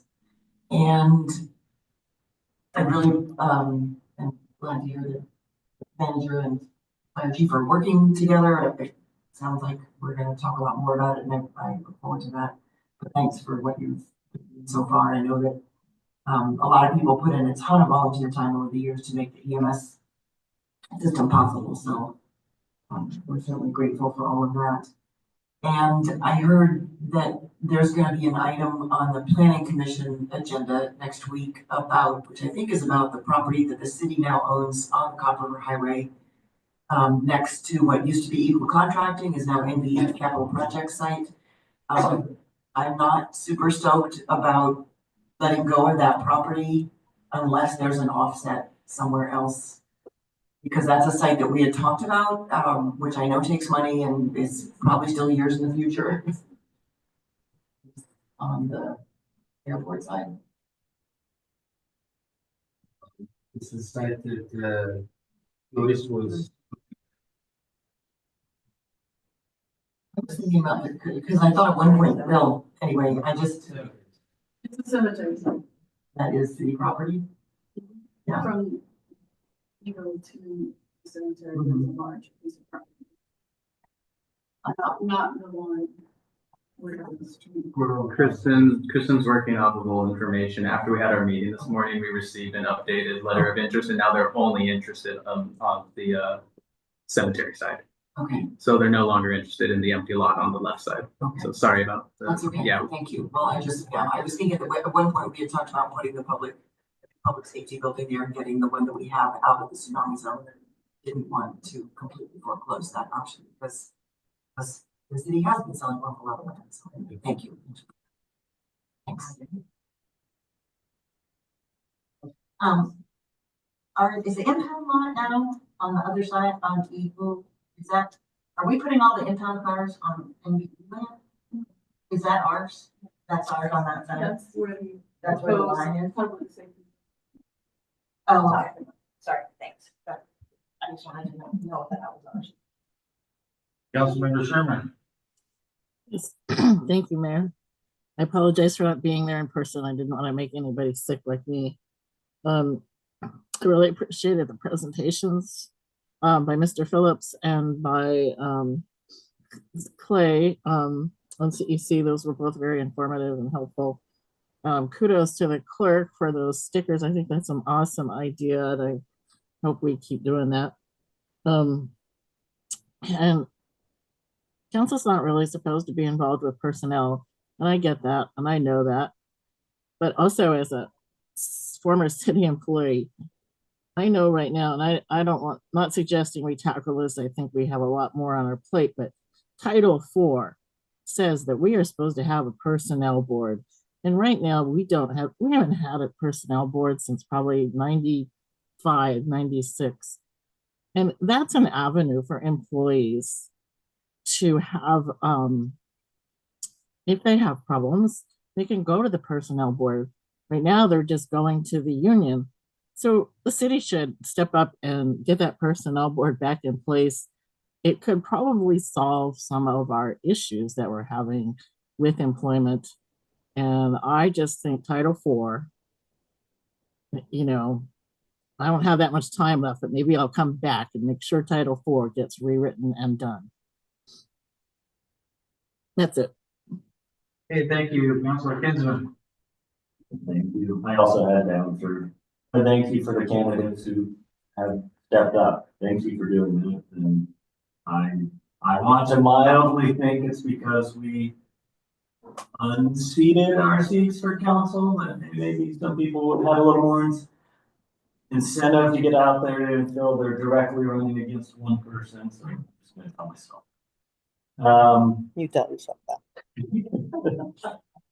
In regards to our ordinances, 1227 and 1228, we had a lot of public comment on a rollback on this.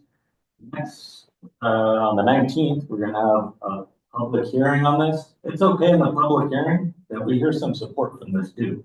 I mean, that would be great to see. I'm this guy, I know. But with that, the other side of that is, we heard, and just another ask from the city. Let's we in theory make things easier to build and purchase in town. So I hope that correlates to actual building and purchases in our town.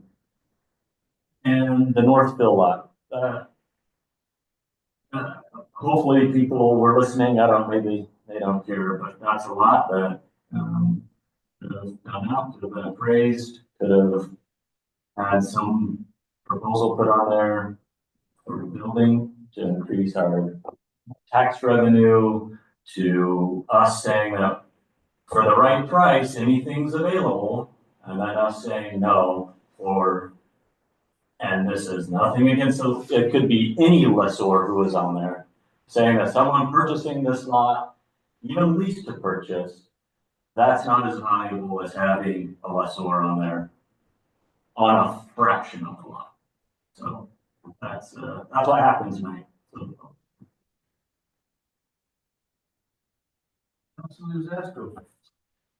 Thanks, Mayor. I just feel like we all have to thank staff because they are amazing and do amazing work as always. Stephen, I can't believe how much work you're putting yourself through right now. I appreciate that. We all do. I do really appreciate the presentation we had both from Blake and from Clay. I do have reservations on whether or not the city should get involved. I was involved quite a bit back when I was on the CEC board and all this was originally coming up, and I know there was a lot of discussion with the city on how that might be beneficial. So I am really curious to find out from staff when we dive into this, what our participation would be, whether we're supporting CEC to do the work or if we're somehow going to be supporting them because we feel there's a benefit to the city. But those discussions will happen, I'm sure. Very happy with what we did today with the two ordinances. I think that also was a lot of work on staff's time. I really appreciate how we looked at how we're restructuring that to something that the public wants. And also very excited about the people we got online now, potentially wanting seats on our council as mayor. That's fantastic. Always the last minute it's saying for people to throw their names in, but we actually have all these names. It's fantastic. And thank everybody in the audience. It's awesome looking out over the audience and seeing faces. So really appreciate that. Tell your friends, come more often. Big donuts. Okay.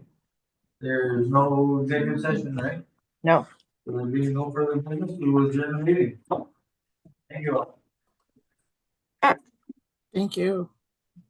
Uh-oh.